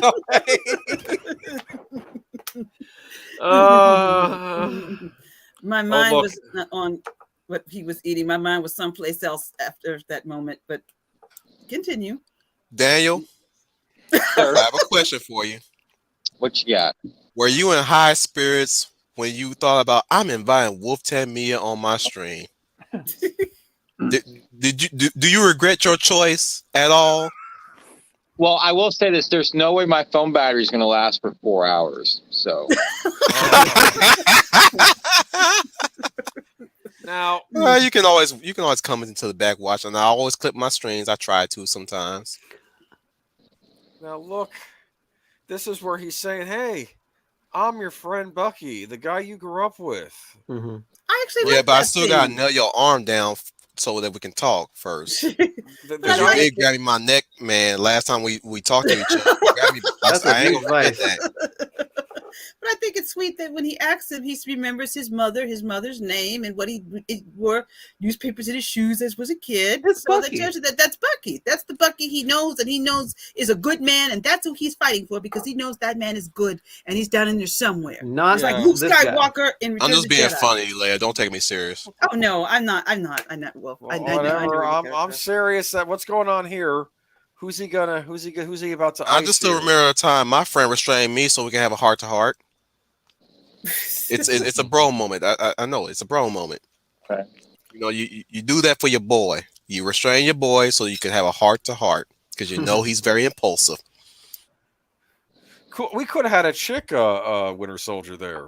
Yeah. That'd been cool. Toy habits. Do you have any Iron Man hot toys? No, I don't have Iron Man hot toys. My daughter has all the Marvel Legends figures that cool. I use her room as a staging ground for the toys that I like but don't necessarily want to display. So Yeah, Does your daughter have a shield helicarrier? I don't know if they make those or not, but they should. I think Lego does. oh, Lego made I was one. about to mention Lego. Okay. Yeah, if they did a helicarrier, it'd probably be as big as the GI Joe USS Flag, right, Birdman? I was thinking twice the size because action figures are twice the size. That's true. So like 14 15 feet. Yep. Maybe you could put like some real life drones in the sides that could actually hover. You shouldn't have done that, comrade. I think this is a good idea. Next If he Haglab dies, project. he dies. Now, who changed the channel to Universal Soldier here? That movie. Look, was, every time I see these guys, I can't stop thinking about the 701s from Black Mask. Black Mask. I've never seen Black Mask. Is that You a never heard of Black Mask? Did I see Black Mask? No, it's a Jet Li film. Oh no, that I didn't see. No, I didn't see that. You need to watch that. It's really good. I need to. I've seen a lot of the other ones. I saw. It's a Chinese Universal Soldier. All right, well, I'll check it out. Hmm. I did see. I saw some other Jet Li movies though. The one with what was it? DMX and Tom Arnold. Get yourself out of here. That's Cradle to Grave. mhm. That's right. I like that one. All right, so I know a guy. Yeah, who do you know? Let's talk about Ant-Man. Let's talk about some of the members that are forming on this team here. No, we're gonna get there when we get to the, Okay, to one fine. scene. This is Tony kissing butt to Ross. Okay, let's finish. All this right, wise minute. guy. No more freebies. He No, is just trying about to to ro- work with the government. I get that, but I don't That way he trust can't Ross. be sued. That way he can't be sued. by the- Tony's looking out for himself. No, I'm kidding. I'm kidding. I don't trust Ross, even if Tony is trying to do the good thing. I get it, but Ross, I never trusted. Yeah, I never trusted. Yeah. You always know how this goes, Age. Let them sign that bill, and as soon as etch a number on your forehead. Exactly. I told you. I'm gonna say my Magneto comes out every time I see Ross. I just like, I wish I had magnetism right now. What I thought was funny in what was it in Incredible Hulk when he's talking to his daughter's boyfriend, and you're expecting the daughter's boyfriend to to sell out a Banner, right? And say, "Oh, he's a bad guy," but That no, was he's like, that was Doc Savage, by the way. "Oh, I know that." But anyway, but no, he says, "You know what? You look like a liar to me. I don't like liars." And basically, he also turns on Ross, and he actually supports Banner, which I thought was interesting. That's how you know that's Doc Savage. Oh, I didn't know that. When he says that to Ross, that's how you know that's Doc Savage. That's meant to be Doc Savage. We should have gotten a Doc Savage movie. I know. Yeah. Missed That would've been opportunity great. there. Still can. I'm serious. If I had runway, if I had, well, I'll get to that a little later. I won't get into that yet. I have a little comment, but I'll come back to that later. Now we have the Tom Holland With his broke ass VCR there. Well, I kind of like that he's digging around in the trash trying to repair electronics. That does sound like a Peter Parker thing to do. No. You don't think so? No. You don't think so? It's like a science No. thing. He's messing around with electronics. Nah. I would have to agree with Boomerang. I want him to be young Tony taking things apart and putting things back together. Well, that's what I thought he's doing. Yeah. I want him to be Rick Moranis from Honey, I Shrunk the Kids. Well, I Or know Pee Wee that, but Herman how old is he? with an elaborate way of how to open up a door. How old is he supposed to I want that kind of Peter Parker, not this Peter Parker. Well, how old is he supposed to be here? 13? What, like, no, he's in high 14. school. So, Yeah, I don't know. 16. At least 14. Oh. yeah, I would say like 15, 16. But I thought, isn't Peter supposed to be super genius intelligent? Isn't I think we forget that Yeah, he's he is. super. Mhm. Yeah. I think. I mean, he's no Dr. Right. Doom, you know. I'm not but- expecting him to be a child prodigy. What I'm saying is I want to see the science aspect of Peter Parker. He's supposed to be an aspiring scientist. That's true. Like I want to see at least a science fair award on his shelf or something. I forget in the Spider-Man movies previous to these ones, did they play into the scientists? Yes, aspect of it a little bit more? in the McGuire ones, yeah, because he makes Yeah. a point that he read T.S. Eliot, we read Norman Osborn's paper on nanotechnology. There, he Exactly. put together a map. Yeah. Great. I have a question. Is it that T-shirt he's wearing the same one that young Tony Stark was wearing in the flashback scene? No, Tony Stark was wearing Mr. Frosty. Okay, never mind. Oh yeah. Okay. Because I was thinking maybe he he did better idolizes this scene Tony. than Amazing Spider-Man 2. Mm-hmm. Thank you, Matthew. Doc Samson, not Doc Savage. Doc Samson. All right. Yeah, that was meant to be There were Doc Doc Samson. Savage comics, but I think that was more related to the Shadow universe. You know where the Shadow's from. That's a poor way to hide your suit. Yeah. Well, it's a New York apartment, man. There's not a lot of room in there. Look, man, like I said, I expect this to be Peter Parker, who has a better way of hiding his identity. Look, I don't care if it's Tony Stark. He should at least had a better way to hide that suit, man. Yeah, how did Even Tony figure that out? That's what I'm saying. Even his art would happen upon that on accident eventually. And Algebra Test nailed it. Yeah. Who Look, I else like knows? Tom Holland as Peter Parker, but dang it, I don't like how he's written in this universe. That's all. That's what many people said, and that's why I think what I'm hearing why they are embracing Spider-Man No Way Home. Because And don't get me wrong, I would like Brie Larson. The problem is she was poorly written, and unfortunately, her character in real life is ugly. Yeah, Yes. Yeah. that's hard. Yes. It's a hard sell at this point because, like I was willing to forgive her, but then when she made that grandstand speech, I'm like, Mm-hmm. well, you know what? Yep. It is what it is. Like now, every time I see you, I feel disgusted. Yes. I feel sick to my stomach when I see you. Except for calling Skull Island because of that one scene with Nick Fury when he tell the broad, bitch, please. Excuse me, Daniel. Does Tony Stark have a black eye? Yeah, he's He banged does, up. 'cause Captain America. Well, no, because Winter Soldier gave it to him. Because He gave him the pimp hand, the left pimp hand. I'm trying to hide mine with the glasses here, so you know. I don't know. Nah, he gave him the left pimp hand. He made it strong. Relationship? I mean, are you being abused at home, Toy Habits? I mean, No comment. okay. My kids are rough, man. He bought his daughter a Captain America figure by accident. Yeah, she took it out on me. Slap it, threw it right in his face. It was Santa. I told you, Dad. Boom, boom. He is clearly a supervillain, so that Yeah, This could is be Peter her Parker right here. origin story. No, I don't know, man. Yes. This scene right here. This was Peter Parker right here. Well, This is the Peter Parker I wish would. Spider-Man is the first one. This is the first one where I thought he acted like Peter Parker and how Peter Parker would act, and the first one where I thought that what's her name, Zendaya, really acted like a real person. I thought that it was finally one where the characters acted like their characters. Right. Mm-hmm. She really killed the other two movies for me. I'm just like, can you just go somewhere else, please? Yeah. I don't know. I remember seeing. I want to like Zendaya in these movies. I think she's a nice person in real life, but dang it, stop making her do a soft, deep voice every movie I see her in. I didn't like her at all in those movies. The only time I actually liked her when it sounded like she had a normal voice was Greatest Showman. Oh yeah, she was in that. I mean, she did well in Dune 2021, but it's like I can't take her seriously with that strong, deep voice. Yeah. Who will be our next oppressors? It's because she's so. Well, she's young. She's young. How old is she at this point? Janice will give you a good death. He will respect you. Don't worry. I also have faith in you too. She has. This is only the beginning.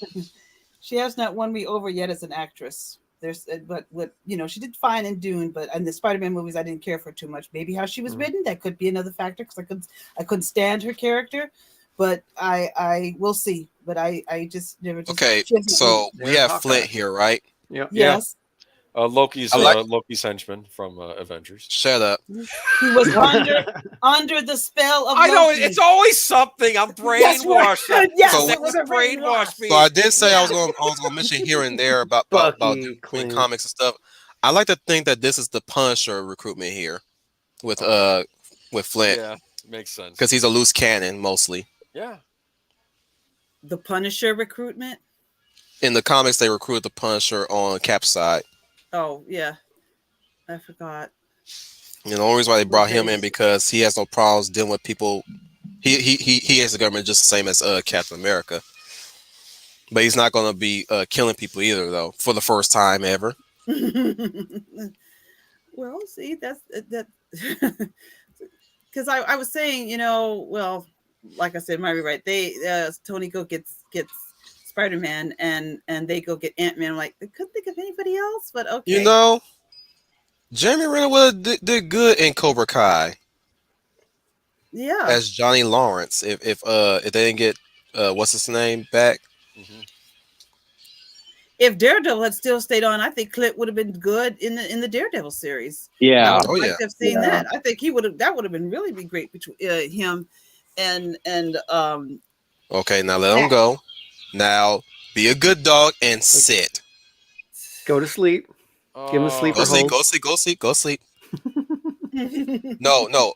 The word is sit, boy. Sit, how much damage? Now stay. This is Tony's place. How much damage? That's got to be rough. Come on. This is taken from the comics too. That's Sue Storm's. When Reed Richards stupidly questions Sue's ability to protect herself, she took her stacked shields on top of each other and just leveled each floor of the building of the Baxter building, just to demonstrate how stupid he is to question how powerful his wife is. Of how many years? I love this scene. He needs to thank her every day for marrying him. Move or get moved. Exactly. Yeah. Yes, he does. As interesting as that may be, I like that little head nod he does. Like yes, just stand right there in case I need you. Look at that. That shield is a government property, Steve. No, it ain't. No, it's Steve's shield. It is not. It is his. Yeah. It is Steve. That Rogers' government is dead, Age. Yes. Remember Hydra. I do love this little side gag right there. Can you move your seat? No. I don't think he was refusing to move it. I like to think that he was incapable of moving the seat because they were so packed in that Volkswagen. Yeah. They'd make a good couple. That you finally see that. That should have happened. Well, see, again, they had no. I'm sorry, Wolf. I didn't mean to interrupt it. They just didn't have time. If they had this, let's say it sure as hell was a start, Leia. It started with a kiss. Well, see, here's the thing, guys. Here's the thing about kisses. It felt forced. If it's forced, the audience will know it. That's a good luck kiss, Leia. That's not a forced that's kiss. not a good. That's a forced. It didn't look forced. Look at them being the best bros right there. The best wingmen. Me being the only female. Guys, you should know. Guys, you should know what a You're forced old kiss fashioned. is. We get it. You guys should know what a forced kiss is. Mm. I'm sure you pecked a kiss to someone and you go, she wasn't feeling it. Look how you step out of that car like a clown. Yeah, well. They just scrunched themselves in that car. I feel bad for those guys. They just threw him in there. Here we go. Here's Ant-Man. Boom. Now, what I would, if I was rewriting this film, I would have added in. I'm serious. I would have added in Magneto. And that way, too, yeah. Well, listen. There ain't no way you could do that, though. No. That would be a window one. I really do think that Magneto would ally with Rogers, because in my mind, in my little mind, Well, unfortunately, Magneto never allied himself with anybody in Civil War. I know, but Tic Tac. Tic Tac. Magneto would ally himself with Rogers because he's another villain.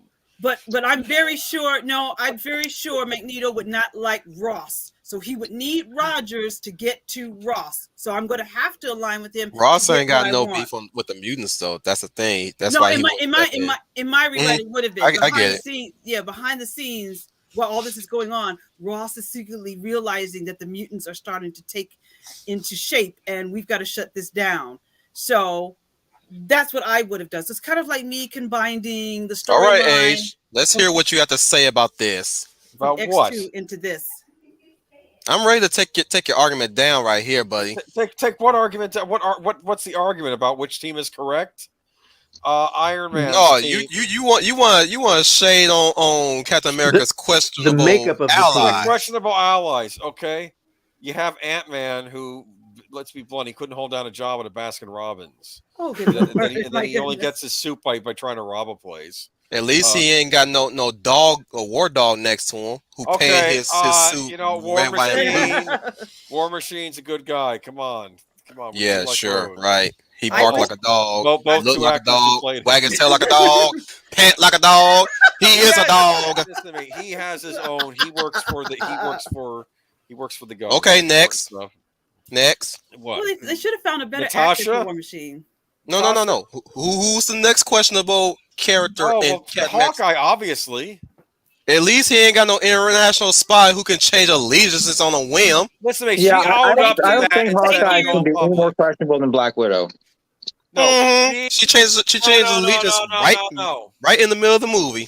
Thank you. Right in the middle of the I had. I have to go with Wolf on that one. Oh, Next.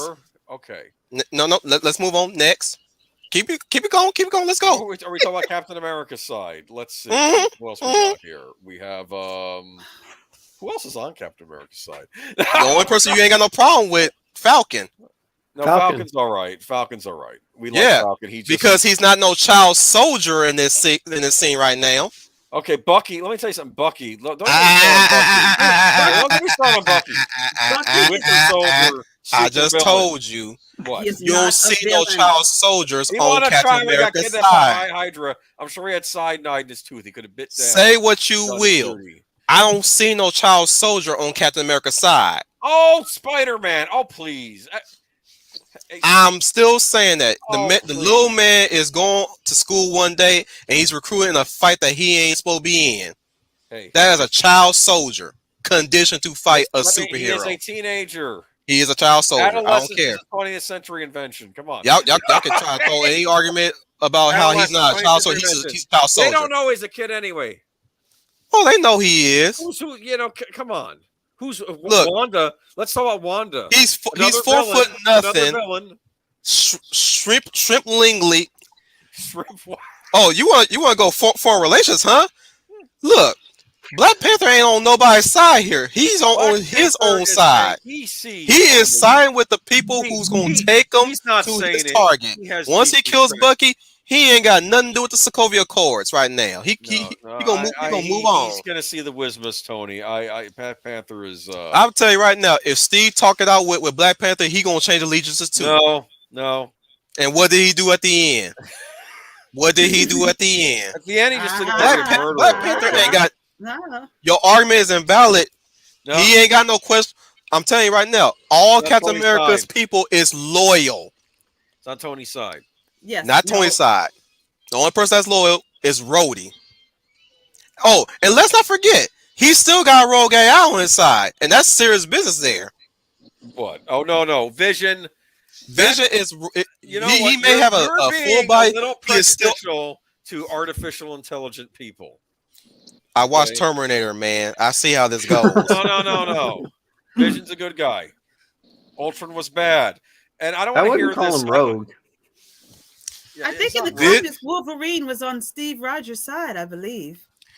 I'll tell you right now. In the thing, you can call them questionable characters, but the one thing that they have that Tony's side don't have is loyalty.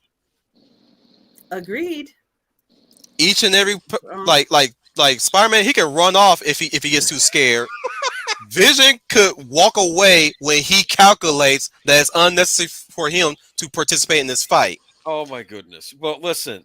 Natasha will search her feelings and see the light of day and walk away from this fight. And same thing with Black Panther, knowing full well that if he gets what he wants, he ain't gonna be with Tony Stark in the long run. No, I am not. Listen. I'm just trying to say that Captain America's team is just filled with, criminals and losers. You see them as criminals. Criminals or losers. You only see them as criminals. Super villains. But you know something? Yes. Boomer. What? Remember in Star Trek 3 where Kirk stole the Enterprise? Totally different. Totally different. He stole the Enterprise. I mean, he stole to help a friend. It's like this pen is mine. That's but what he's doing. Comes in here, he just takes it back to his house and doesn't tell me about it. Hey, call them criminals all you want, but they have family. Let me tell you something. Spock ended up dying, saving the whole ship. So therefore, it's my word. He was killing a bunch of allies of Captain America, but it's okay because he's my childhood friend, and he remembered I put newspapers in my shoes, so he's all right. He's all right. So you don't think Captain Kirk would be doing the same thing as Captain America's doing? No, I don't think so. You don't think so? No, I don't think so. Well, where'd you go to college again? Was it Harvard? Or was it Columbia? But I like the fact you're missing the fact. Maybe Steve doesn't have the most super fantastic force, but he does have loyalty, and they have strength, and they have belief, and that goes a long way. That goes a long way. May I remind you, at the end, the new recruits to Avengers and Age of Ultron was Falcon, Scarlet Witch, and later on Ant-Man and Flint Mark and Clint Burton. That tells you something. Those are the real Avengers. Whatever. Mm-hmm. Yes. Unlike these jokes right here, who's going to leave Iron Man alone on a whim because this is Tony Stark we're talking about. No, he ain't got no friends. Well, I'll say this. No, Peter Parker's on his side. Got associates, and he got a ward. That's all he got. Captain America has friends on his side, and he has family. Oh, please. And that family goes, hey, don't underestimate the power of family. Was this Fast and the Furious now? Daniel, can we savor this music right now? Do what? There is faith. I said, can we savor this music right now? This is not happy action music. This is actually very. Not. It's tragic. It's kind of like when Obi-Wan and Anakin were fighting in the Revenge of the Sith. Duel of the Heroes. That wasn't a fight of it was a tragic fight. It was two loyal friends, going at each other. Then that's the same here. Well, that's why when this scene was happening. Why do you run? Yeah, this scene happening. Everybody in the theater, I was sitting here like, oh, I hate seeing this. This is not cool. This is the Captain, little old hand over the Winter Soldier. I will not ask again. But no, loyalty. If you don't believe in something, Boomer, you'll fall for anything. And what? Yes. You're missing the whole point. I believe in Tony. That's what I believe in. Yes. Oh yeah, you believe in non-loyalty. Listen to me. All I'm trying to say I is, got wolf ears and I'm still deafening you out. I'm just saying, you think that Bucky's loyal to Bucky's out for his own skin here. No, he is not. No. Bucky would give his No. life for Steve Rogers. Bucky would give his life for him. He is not. Well, he was. If he was out for himself, he would still left Captain America in that house. He was ready to kill him at the end of the last movie, and now everything's because forgiven. he had not been free. Oh, here we go, the brainwashing thing again. That's right. It's true. It's Loki's magic staff. It made me evil. It's Hydra's like. You can try to debunk the brainwashing all you want. I'm still not gonna forgive Tony for recruiting a child soldier. Listen. The kid has. He's on my. He's on my that's crap like saying list. Robin's a child soldier. Is Robin a child Look, if he was Tobey Maguire playing that suit, I wouldn't be raising a stink about it. Or Andrew Garfield, for that matter. No, Tom Holland's supposed to be playing a teenager. He recruited a child soldier. But he didn't have to. And go, last though. time that is true. That is true. Like I said, he could leave at any given time at this point if it gets too hot heavy. Justify the means. We got to get those accords signed. Oh goodness! Now you sound like a. I dare I say it. You sound like a totalitarian. Hey, yeah, politician. And look at Ant-Man. Look at Ant-Man. Just messing around with his suit. Whatever, Dr. Doom. It worked. Poor Tony. Tony just gets betrayed all the time. Pepper betrayed because he ain't got no loyalty. He always doing something behind somebody back. People need to be loyal to him because he's the best. No, he's not. A lot of people. Boomer, you're talking like a villain. Don't let man. If I got a business, I hope I don't hire you. Listen, when people think of I don't even want you to be my accountant. When people think of America, you think of Captain. Look, America, I'm not looking to you to be my accountant, man, because you might embezzle some money or something. I don't trust you. I'm gonna keep my eye on you. Listen, I'm just saying that the whole NFT thing. You lucky I'm not no gangster. No gangster. I'm trying to help you with if I find out you embezzling my money, there's cinder block and water in your future. Can I talk to you a little bit about this NFT investment firm I'm involved in that you might want to get on the ground floor on? I'm trying to help you. I'll make a Captain America NFT of him, just crying in shame because he's on the wrong side of it. There needs to be some government watch the ant catch the dog. It's all great when you stop the evil robot. Everybody clapped on this scene at my theater. He was Giant Man in this scene. Yeah, that got an applause in the theater I was in too. Everybody clapped on that one. He got bigger in the sequel. Yeah. He got way bigger in the sequel. Yeah. Yeah, that one. People were mostly quiet during this fight because of tragedy, but when he did that, give me back my only friend that's ever gonna stay loyal to me, unlike everybody else. Mm-hmm. I'll say this: you could hear a pin drop like before this fight started in the theater. I remember. Oh, here's another thing. Here's another thing that we overlooked. Spider-Man did come to Tony's side in the story, but he was coerced into it with the promise of protection from Mary Jane and Aunt May. Yeah, Peter Parker revealed himself. That's another thing that we didn't really talk about in the movie versus comic. Everybody had to reveal their secret identity to the world. Which showed how dangerous that was when Peter Parker did that. Yes. Aunt May got assassinated, even though that the assassin was targeting Peter Parker at the time. Now, one thing I have to say that was unrealistic in Civil War, the Spider-Man story.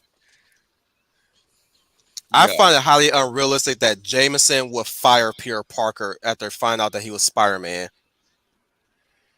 Really? I was like, that is the most unrealistic thing, considering how much he cares about his employees, regardless of whether there's a superhero or not.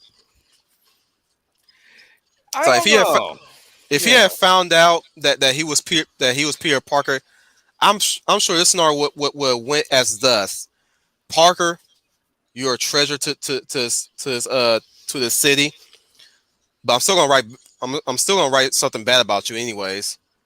But you still get to keep your job. Now bring me pictures of yourself. Yeah, no, that wouldn't have happened. No, he would. You don't think so? Jameson would have been upset about being fooled. He would have thought True. that everyone would have been laughing at him because behind his back that once he found out, and they would have said, "Yeah, Jameson couldn't figure it out," so he would have felt like he was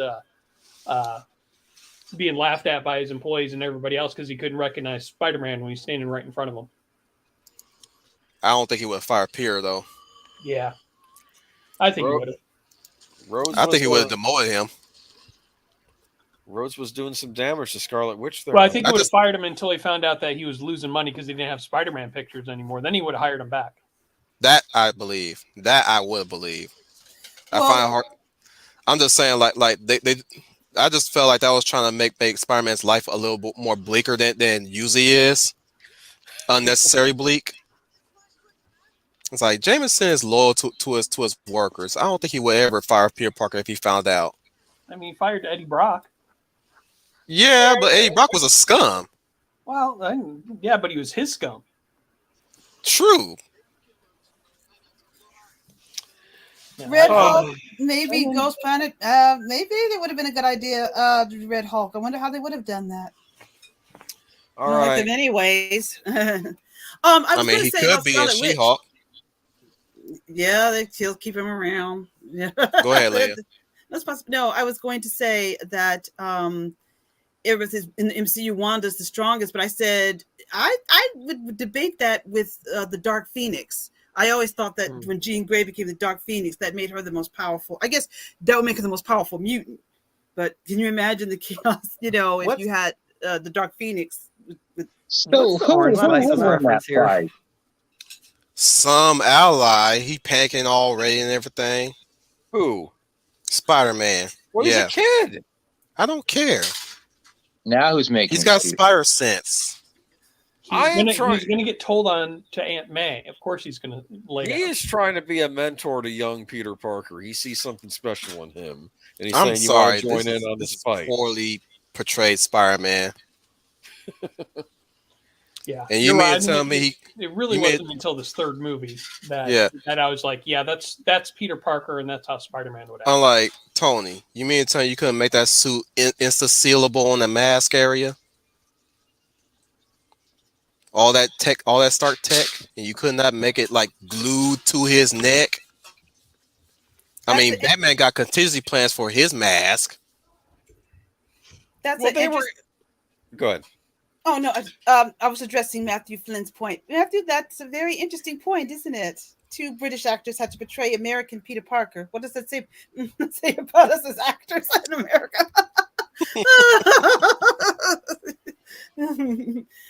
Matthew is sticking up for the two British men, and that's very true. Yes. Toby's British. What? Andrew Garfield is. Andrew Garfield is. I was shocked to find out the actor that plays Daredevil was British. I saw him in an interview, and he opened his mouth. I'm like, "You got to be kidding me!" I didn't realize Tom Holland was British for the longest time. Right. Yeah, me too. The guy that plays Charlie Cox. When I heard him speak British, I'm like, "This is a joke, right?" You got to be kidding me. Everybody went quiet on this scene. Now, you say, talk about loyalty, whatever about loyalty, Tony Stark has loyalty to his friends. Vision just blasted his buddy. Well, no, he was trying to hit Falcon, and he left the pursuit when he saw Rhodey was falling. You mean to tell me that super hyper intelligent AI can't target worth a damn, or at least he was trying. Rookie mistake there, Vision. No, don't be blaming Vision for this. This is all Falcon's fault right here. And they're gonna blame him being infatuated with Wanda, that he's been super distracted. I'm like, nah. He's an AI. He could weigh his chance a bit. So but it's Tony's creation that did it. So he's got he's got some more angst there. Sorry for minute. I'll be back in 1 second. I got a doggy barking. I'm sorry. Okay. By the way, that's reference to Thor, clone Thor killing Goliath. By the way, in the comics. So in the comics, Tony Stark, in one of his genius ideas, he created a clone of Thor and ends up killing Lawrence Fishburne. Yeah, Black Goliath, right? Yeah. Yeah. So that's kind of like a reference to Clone Thor attacking killing Black Goliath. Only this time Rhodey survives. Oh, by the way, he dies in Civil War 2, if I recall correctly. In the comics, Rhodey, or he got injured. Yeah, it's. I think he was injured. I think he was injured. I believe. Dang it, Marvel! The movies are a blueprint. I didn't tell you to make it a Bible.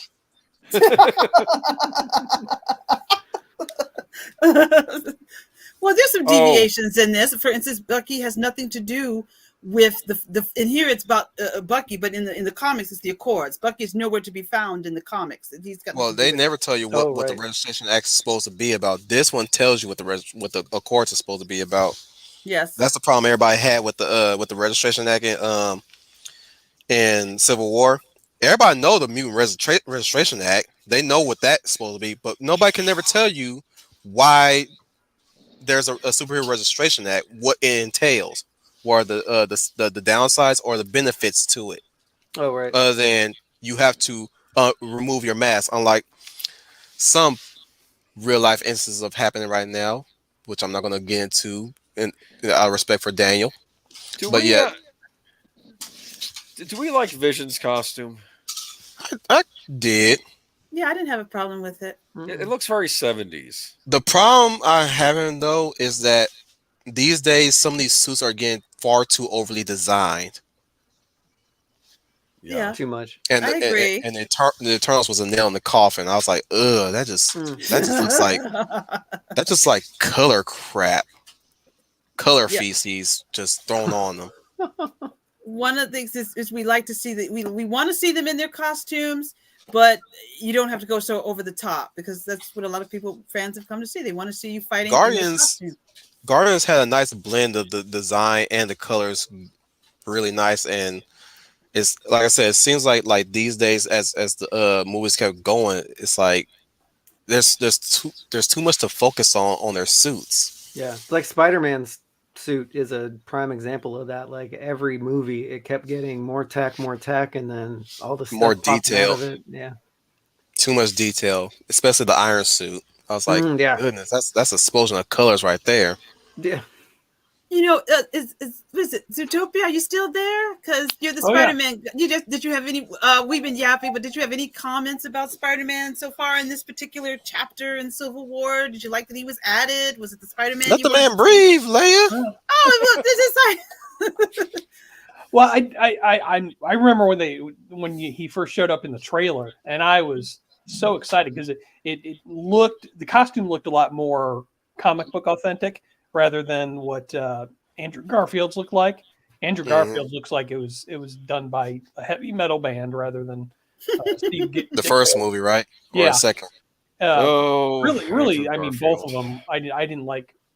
I mean, it was better in the second one, but this one I thought was a lot better. I was happy for the suit, but I was livid to see him in the MCU. I like people kept asking about Spider-Man. I was like, I hope he don't show up in the MCU. I don't want him in there because you have to take great pains to explain why his absence has been in this universe so far. And so far, I rescind my criticism of that.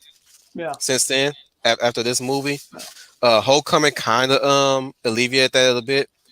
I didn't care for Far From Home, and I have no plans of finishing No Way Home, even though I peeked at it at my theater before I switched jobs.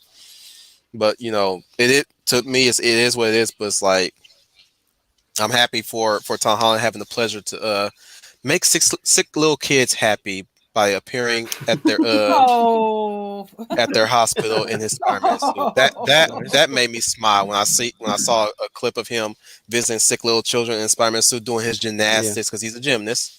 I was like, oh, you know I what? used to be a gymnast too. Oh, nice. Cool. That was fun. Good time. It's good enough for me to overlook the fact that he commented about Spider-Man potentially being gay. I'm like, Tom Holland, slow your roll. Look, I love you for what you do for sick little children, but we ain't going there. And I'm still going. Look, Okay. I love Marissa Tomei. Her hotness is making me overlook her comment about a gay Aunt May too. Yeah, it's like Marissa, slow your roll. Slow your roll. Go back to stripping for the wrestler. I remember that. I were you disappointed at the fact that the Winter Soldiers were basically not happening? A red herring. Yeah, red herring. I was happy because I ain't finna be watching no group drag out fight, especially when we got the final scene with the final conflict. Like, how you gonna balance that out? I don't know. How would you balance that out? That would have been a short fight between him and Tony and Bucky. Mm-hmm. Yes. Like, did y'all really did we not have that in Iron Man 3? I'm just saying. We already had that in Iron Man 3. Did I like Iron Man 3? I mean, did you? I did. You're not going to speak to me anymore, are you? I enjoyed No, I'm gonna Iron Man speak to 3. you. I'm just saying, like we I already had enjoyed that it. with regular Joe, superpower Joes already. We gonna have another one? Really? But they're super soldiers this time. It's still the same thing. Same with those hellhounds and freaking Infinity War versus T'Chari. Yeah. I mean, I like them too. They're vicious and savage, but I'm just saying, like, do you really want to see that again? Well, no. That's all I'm asking. Like, you got a point. aren't you tired of? You got a point. Yeah, just like the grand scale world-ending events in later MCU films. Well, the problem is that the world is always ending. Do the stakes finally? Are you not taking the world ending seriously? If they keep Kevin Feige, give me your job. No. Give me your job. Give me your job. I don't care if I'm not qualified. Give me your job. I'm a diversity hire. I'm here to take the white man out of his seat. Give me your job.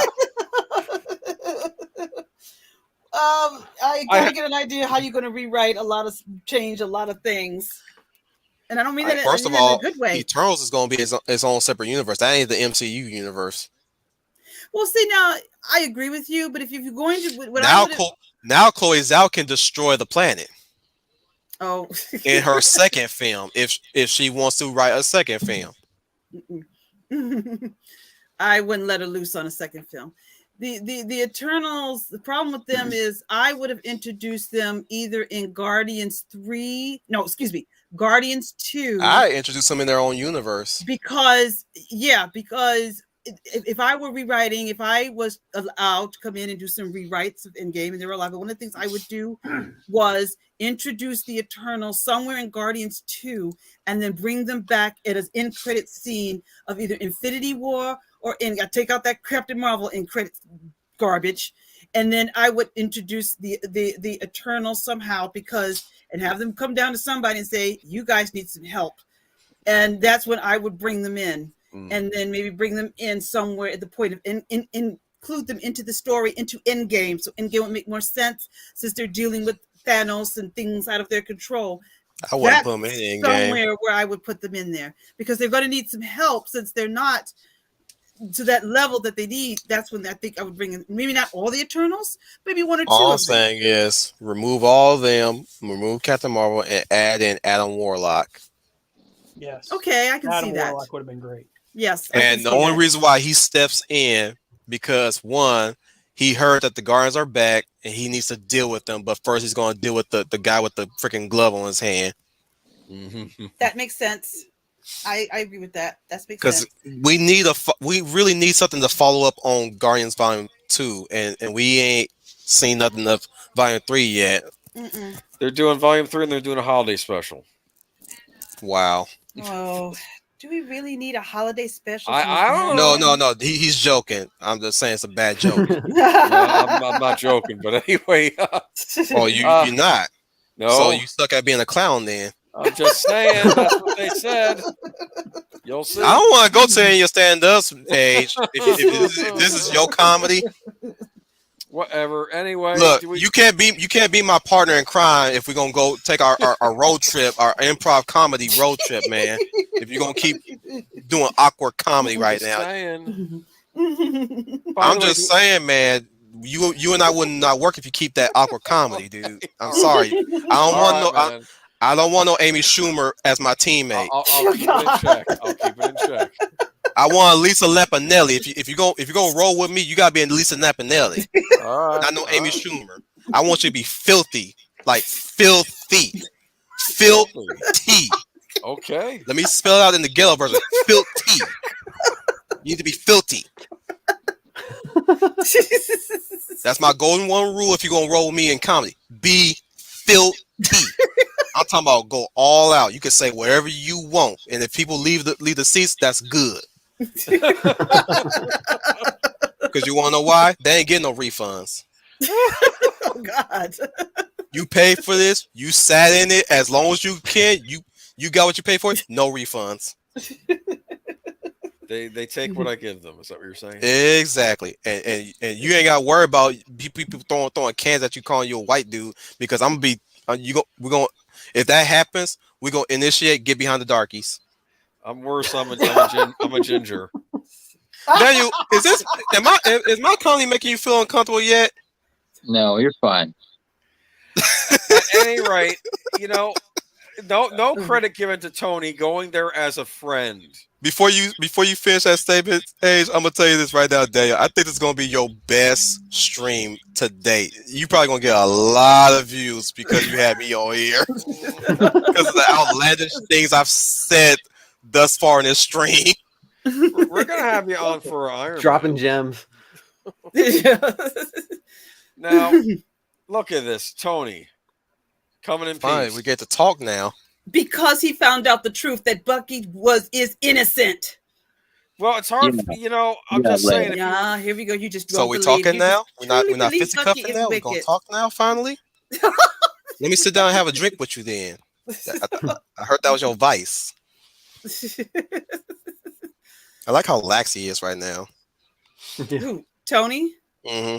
Oh, well, he found out that Bucky did not cause that explosion, and that he had been on the wrong lead. And there's Black Panthers snuck up and Call him Manchurian Candidate. Yeah, yeah. So he wasn't gonna lower that gun until he knows that they were good. Yeah. He's a real soldier. See, that's loyalty right there. Exactly. And they're friends, compadres, blood brothers. They would protect each other.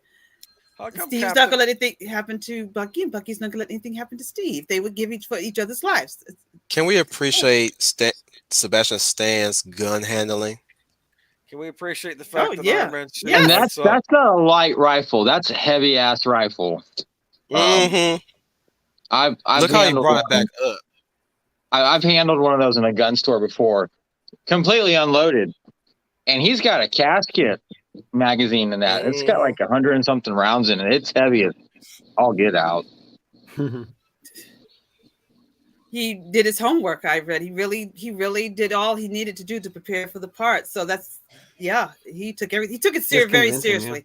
Yeah, he took it. We were denied a tundra. Yeah, and on another note, if anyone wants to buy me an F&N saw, I would gladly appreciate it. God bless America. God bless America. That's right. Now, I have a question. Don't you think Tony Stark's suit is better than Captain America's because it's all has lights and stuff on it? No. Having sparkies don't make your suit look good. It makes you stand out in a stealth mission. No, it's to make your enemies cower in fear because they know Iron Man's coming. You're a target. Just like that arc reactor on his heart. Anybody shoot that arc reactor, his suit is useless. Yeah. I'm surprised as many times they shot at they missed the one important thing in his suit. I mean, think about we will see that in a few minutes, that how right Wolf is about that arc.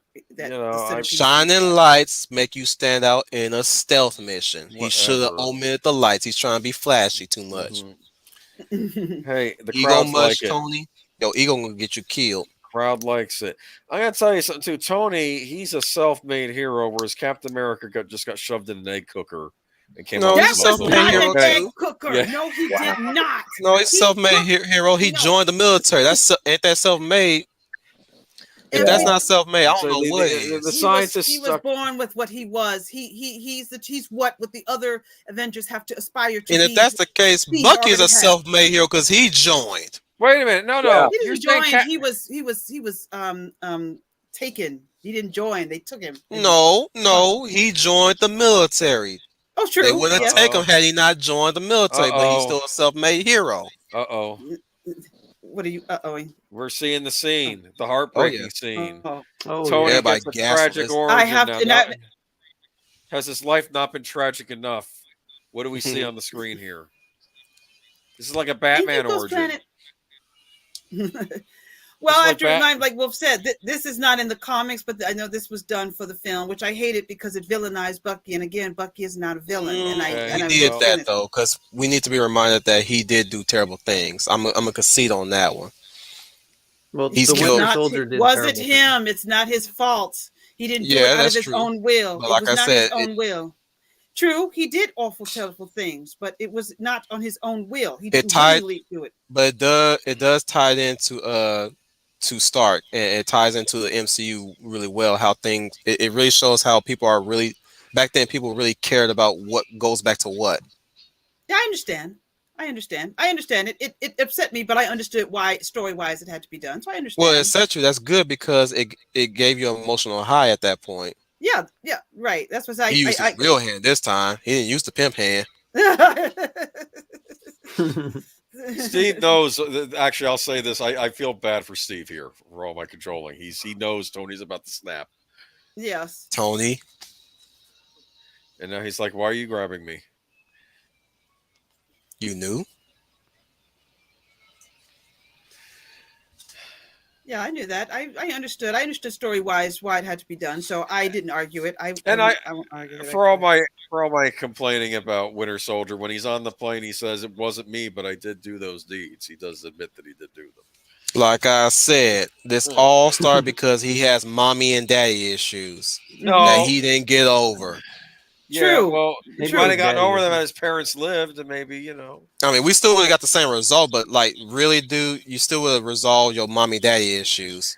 When you're the son of Howard Stark, it's that's a big shadow.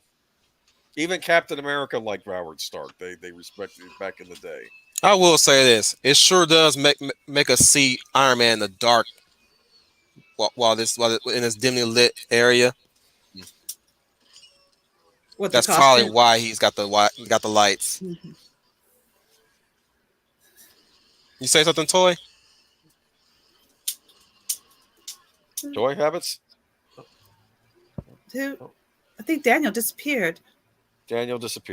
Oh wow! It's always weird when it soundtracks with Birdman with no Birdman. Yeah, no Birdman. We need it back. Where'd he go? I don't know. Oh no! Now I'll say this: this is a much better conflict than what we got in Batman versus Superman. We're actually they're not random dudes that just fight each other. Yes, welcome back, Birdman. Okay, it was saying I had too many people in the stream. What? Yeah. Do you got a subscription? No, it was counting me twice for some reason. Oh, I mean, it's been going on for 2 hours. It does have a limited one of the plans do have a limited amount of how many you need to bring. Though. I know, I'm the host.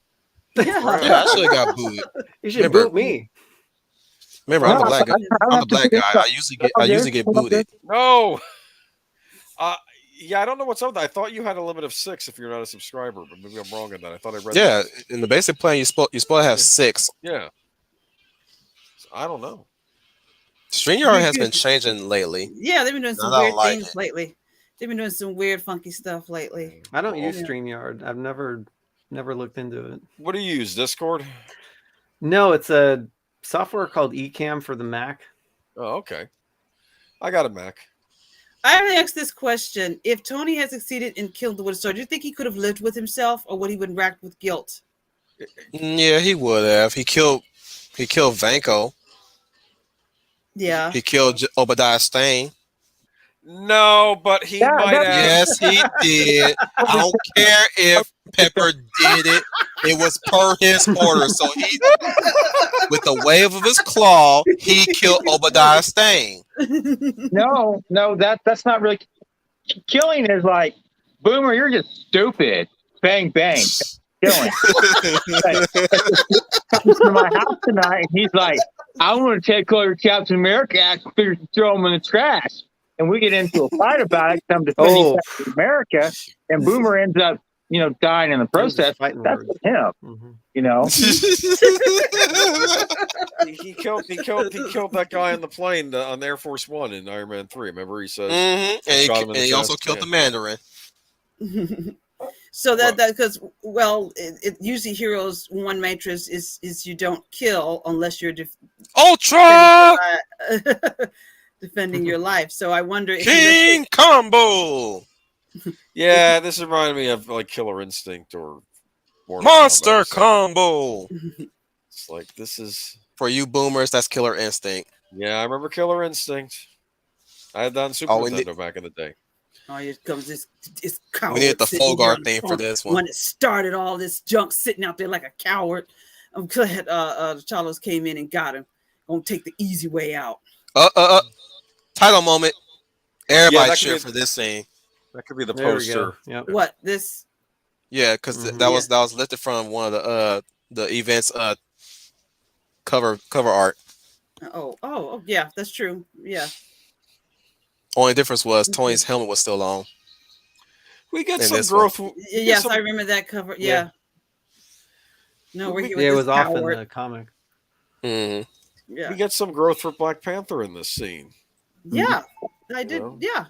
I think this is when we see him become the king that he's supposed to be, because he says, vengeance has destroyed you, it won't destroy me. Exactly. That's what a ruler would say. Destroy me. Yeah. And it's a contrast to what Tony is doing. You see, that's a contrast. Well, yeah, actually, that's it. You make a good point there. He fought the desire for revenge. Everybody in the chat, press F for Chadwick Boseman, by the way. Yes. Yeah. Rest in peace, but gone too soon. Definitely gone too soon. Such a talented actor. Gone. Yeah. Well, and this scene is kind of why it's disappointing in the Black Panther movie, because he kind of, this is like the origin story. Like, as you said, this is where he kind of becomes king, but then he goes back to not being king in Black Panther.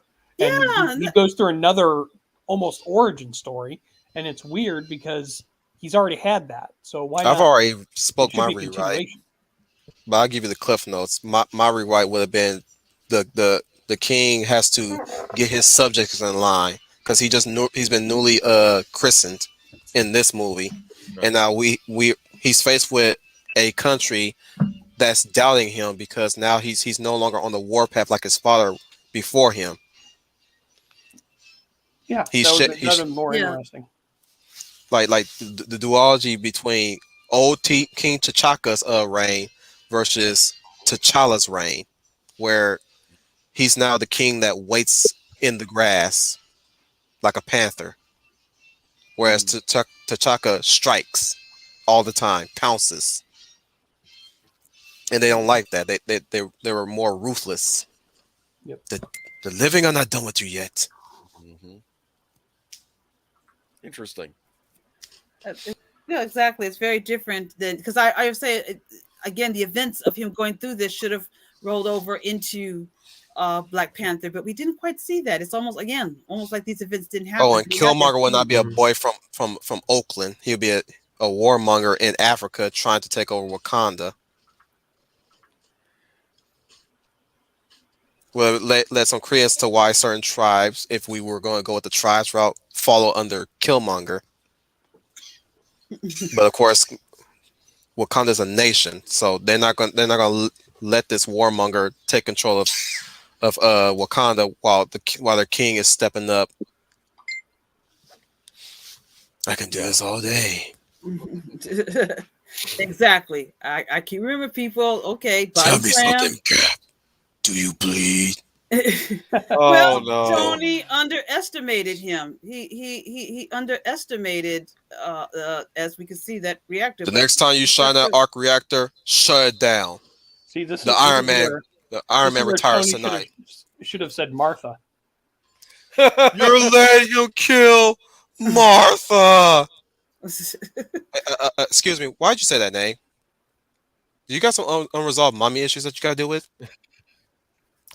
I mean, I know a good doctor. I'm sorry. No, don't point that. I'm not a good doctor like that. Well, I guess Captain America was the only smart one to go for the reactor. Yeah. Mhm. Well, you do realize that this is the last scene between Tony Stark and Steve Rogers until the beginning of Endgame. That's Yeah. right. Oh, right. That's the sad thing to me. That's what I mean by they don't That's too truly long. make up. That was I agree with that. That's just He should I have know went for the things. head. I know things had to be the way they are, but it is too long. And like I said, they never truly made up. Oh yes, yeah. This right here. Of course, we all know in the event, Captain America was of killing intent in that end until the people had stopped him, and that's where you come to realization that they're just fighting. That's what he says. He says, "We're just fighting." Mm-hmm. Whereas this was more impactful. You notice how Tony's arc reactor, or whatever the thing in his chest, you see the glass falling out his heart. And you're his supposed heart to be a nerd. hit whatever. More of a DC fan. Anyway, it's weird. Daniel's the Marvel fan. I'm going to pretend I didn't hear that. Yeah. Hey, Superman is my favorite superhero. You're breaking up. Superman's my favorite superhero too, one and only. Yeah. Who's breaking up? I'm just joking. Oh yeah, he's not a DC, The he's a DC Marvel fan. fan, not a DC. I know. The trouble is that it's hard to be a DC fan these days because they're hit and miss. There's some real idiots running DC right now. Well, I assume, Boomer, you enjoyed the Birds of Prey movie. I have yet to see that. Yeah, I have yet to see that. Boomer, if you enjoy that movie, you can no longer call yourself a man. Wow. I'll watch it. It's pretty good. Man, your icon is an old man on a lawnmower. You will cease to be a man if you enjoy that movie. No, my I don't icon want to see you on that lawnmower no more. That lawnmower is, excuse me, Daniel, but that lawnmower is supposed to represent your balls, and I'm going to confiscate that lawnmower if you enjoy that movie. That's going to be very difficult for you to resist liking that movie, isn't it? Well, yeah, it will be. By the way, I'm upset though because You're gonna have to like it in private. Yes. Yeah, Ewan McGregor. They should have got Nick Cage to play Black Mask. You know, come on. I don't even want Nick Cage in that movie. Yeah, but I know, Nick but Cage he would have got been. that He's the actor I would have picked for Black Mask. But Crispy with the late response. I'm Team Captain America. what? Okay, well, Yay! you know, whatever. Just that's fine. Look at Tony. Look at Tony. Tony's been through the ringer more. I don't want to look at Tony with his ugly mug right now. Well, he's look a at handsome it. man. He look at that mask protect his handsome face. Everything he did, and look what happened. It all failed. Not saying I'm not trying to be And mean, but Leia, mirror back at the airport. Who's still loyal? Tony's got loyal friends. No, he don't. Yeah. Rhodey, kind of. He's No. Rhodey. Didn't Rose steal the Iron Man suit from him in the second film? Well, yeah, because the government told him to. Look, Okay. Natasha's on the run. Government again. Okay. Natasha's on the run for attacking the king. Yes, so she's Vision everybody and else Wanda is- ran away. Yeah. Yeah. Only Tony Stank. Peter is only there because he looks up to Iron Man, but I don't see no who else is with him? Who else was in with that? Oh yeah, I don't see no T'Challa. T'Challa went to Captain America's side. Yes. Tony is alone. I told you, the only thing that Captain America has that Iron Man doesn't is loyalty Yes, Yeah, and that's well. what and one. family. Yeah, and that's what's. Now bring out the Captain Mobile. The Captain Mobile. Mm-hmm. Tony Stark has his machine friends. He's fine. Yeah, and they crapped out in the third I'm movie. not gonna make a joke about that. See, if I rewrote this, and wait, we're not there yet. If I did my little rewrite, I'll say my little rewrite. But you're right, Wolf. You make a good point. He has his machines, he has his wealth, he has his money, but now where is he? Alone. They ain't gonna buy loyalty. He's got hookers, right? No, he's got. You know, That's the only thing I would give Tony. He's a one woman man at this point. He still loves Pepper. I ain't seen him try to womanize nobody in this movie. Not even Miriam. They're getting his ass beat. Or Natasha. Oh, that's right. Maria Hill wasn't even in this movie, and she's supposed to be part of the story too. That's interesting. Then again, Shield's been defunct at this point. But to answer Matthew's question, because they thought it was stupid of a name, they don't want they don't like supervillains owning up to their ridiculous names. Like what? Man-Ape. That's an interesting name. Instead, they gave him M'Baku. If I was doing a rewrite at the end of this, I would have. I still would have somehow. Magneto would helped out Cap, bust him out of that prison. Woo! I can't whistle. Whatever. I could just see him busting in, and like at the end of First Class, Magneto coming in and busting and breaking down those bars and helping Cap bust them out. Yeah, because I think back to that episode. Well, if I think back to the episode of X-Men, the X-Men show, where they were teenagers, and they had that episode that had a storyline, Evolution, and they had a storyline where Cap rescued Eric as a young kid, and in my mind, Eric would return the favor by breaking his friends out of this jail. Mm-hmm. So how did the comic thing resolve with Captain America after the Civil War? He turned himself in. He turned himself in, but he got shot. No, you just had to do that. No, well, if he did that on purpose. And he had to go to trial, right? But did he make it to trial? That's what I told you, he got shot. With a time-traveling bullet. That happened. Marvel died when that happened. That was ridiculous to have him and to die like that. Oh, you just had to rub it. The death of Captain America was well written, but they ruined it by saying it was a time-traveling bullet. He was frozen in time. He should have never been dead. That's what they said. The bullet lodged in his body, and he was frozen in time. And they buried him in an unmarked grave so no one would lay flowers on it, right? That could be yep. And they made Bucky the next Captain America. They were going to put Clint in, but Clint said, "I'm not going to dishonor the memory of Captain America. So you can take that shit and shove it up your ass, Tony." Oh wow! That ain't his words by which he has said that. Oh man, but that's Clint Barton right there. So this was kind of neat. We got our first glimpse of Wakanda, right? Yes, at the end of this film. Yeah. So this is where I would have led with Black Panther right there. Yeah. Right after this. I think Bucky should have been in Black Panther. Yeah, that would have been neat. He would have been in my rewrite because he would have been the ultimate warrior that Killmonger wanted to acquire along with Wakanda's weapons and wealth. You know what would have been interesting? If they had used Bucky as a way to introduce the audience to Wakanda and how it worked, because he is, of course, a stranger to this country, and they would have been explaining everything, and it would have been like, they get him out of the cryostasis and fix. This is how my Black Panther rewrite would have ended right here. Right here. Mm-hmm. Oh, it'd be in the same scene right here, but it'll be like just them after in the aftermath. But I like this. He's showing wisdom as a king should. See? Yes. Yeah.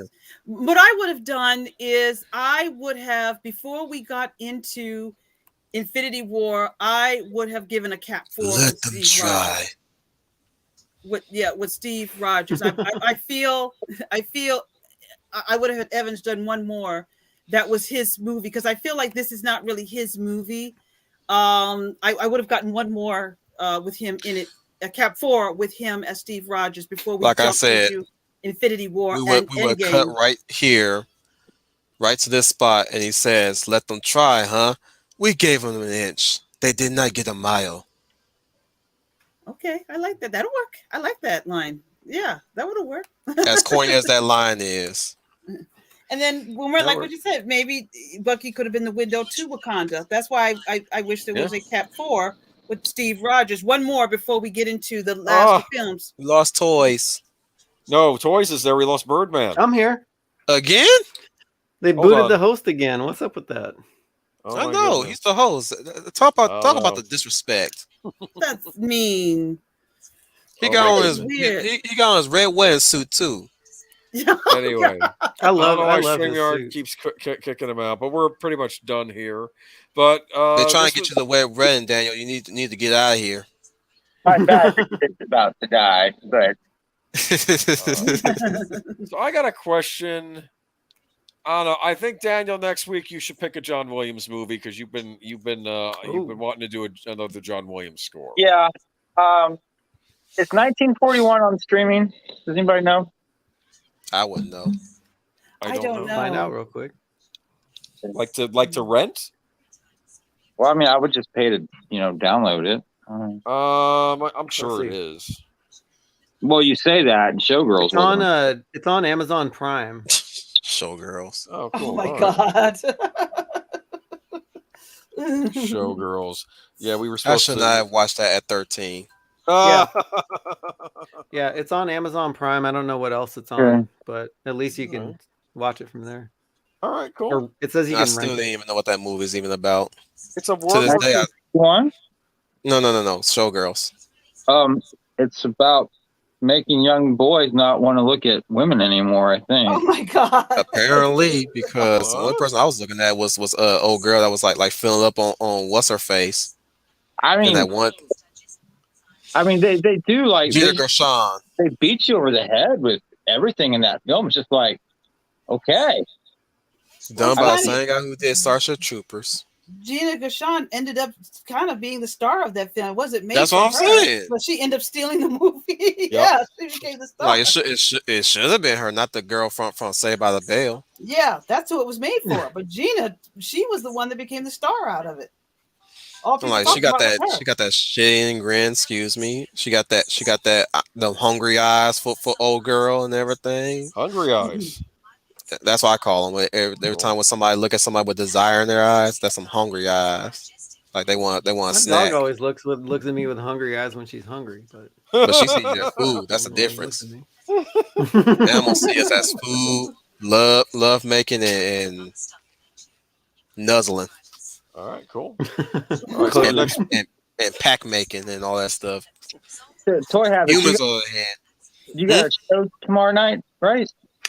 No, I do. Yeah, we're Really? counting down the top 10 GI Joe classified series figures of 2021. Awesome. Cool. So Boomer, you got a show We do. on Sunday? Yeah. Here's what I'm doing this week. Friday, Matchstick is having his birthday stream, so I'm gonna pop on a little bit for that if I can. And then Troy is doing a rewatch of Mulholland Drive, and then Sunday I'll be doing Geeky Geezers. Okay. So I think that's it. And then next week, what are you thinking of doing? We're gonna be doing 1941 for If this. that's okay with you, yeah. Yeah, why don't we do it? I've never seen it. It'd be a good chance for me to watch it. Yeah, I agree. It's a funny movie, yeah. Yeah. And Wolfie, you got your Thursday show tomorrow? I got nothing tomorrow. Nothing? I'm still ascertaining how to manage it with my new job at the moment. All Okay. right. So far, I got weekends off right now, and I'm not even sure how it's going to turn out with everybody else doing their weekend thing. Well, I'll figure something out. And, I'll figure it out with the Tuesdays and Thursdays because they might have to end up becoming evening streams. I don't know how my crew is going to factor into that. Gotcha.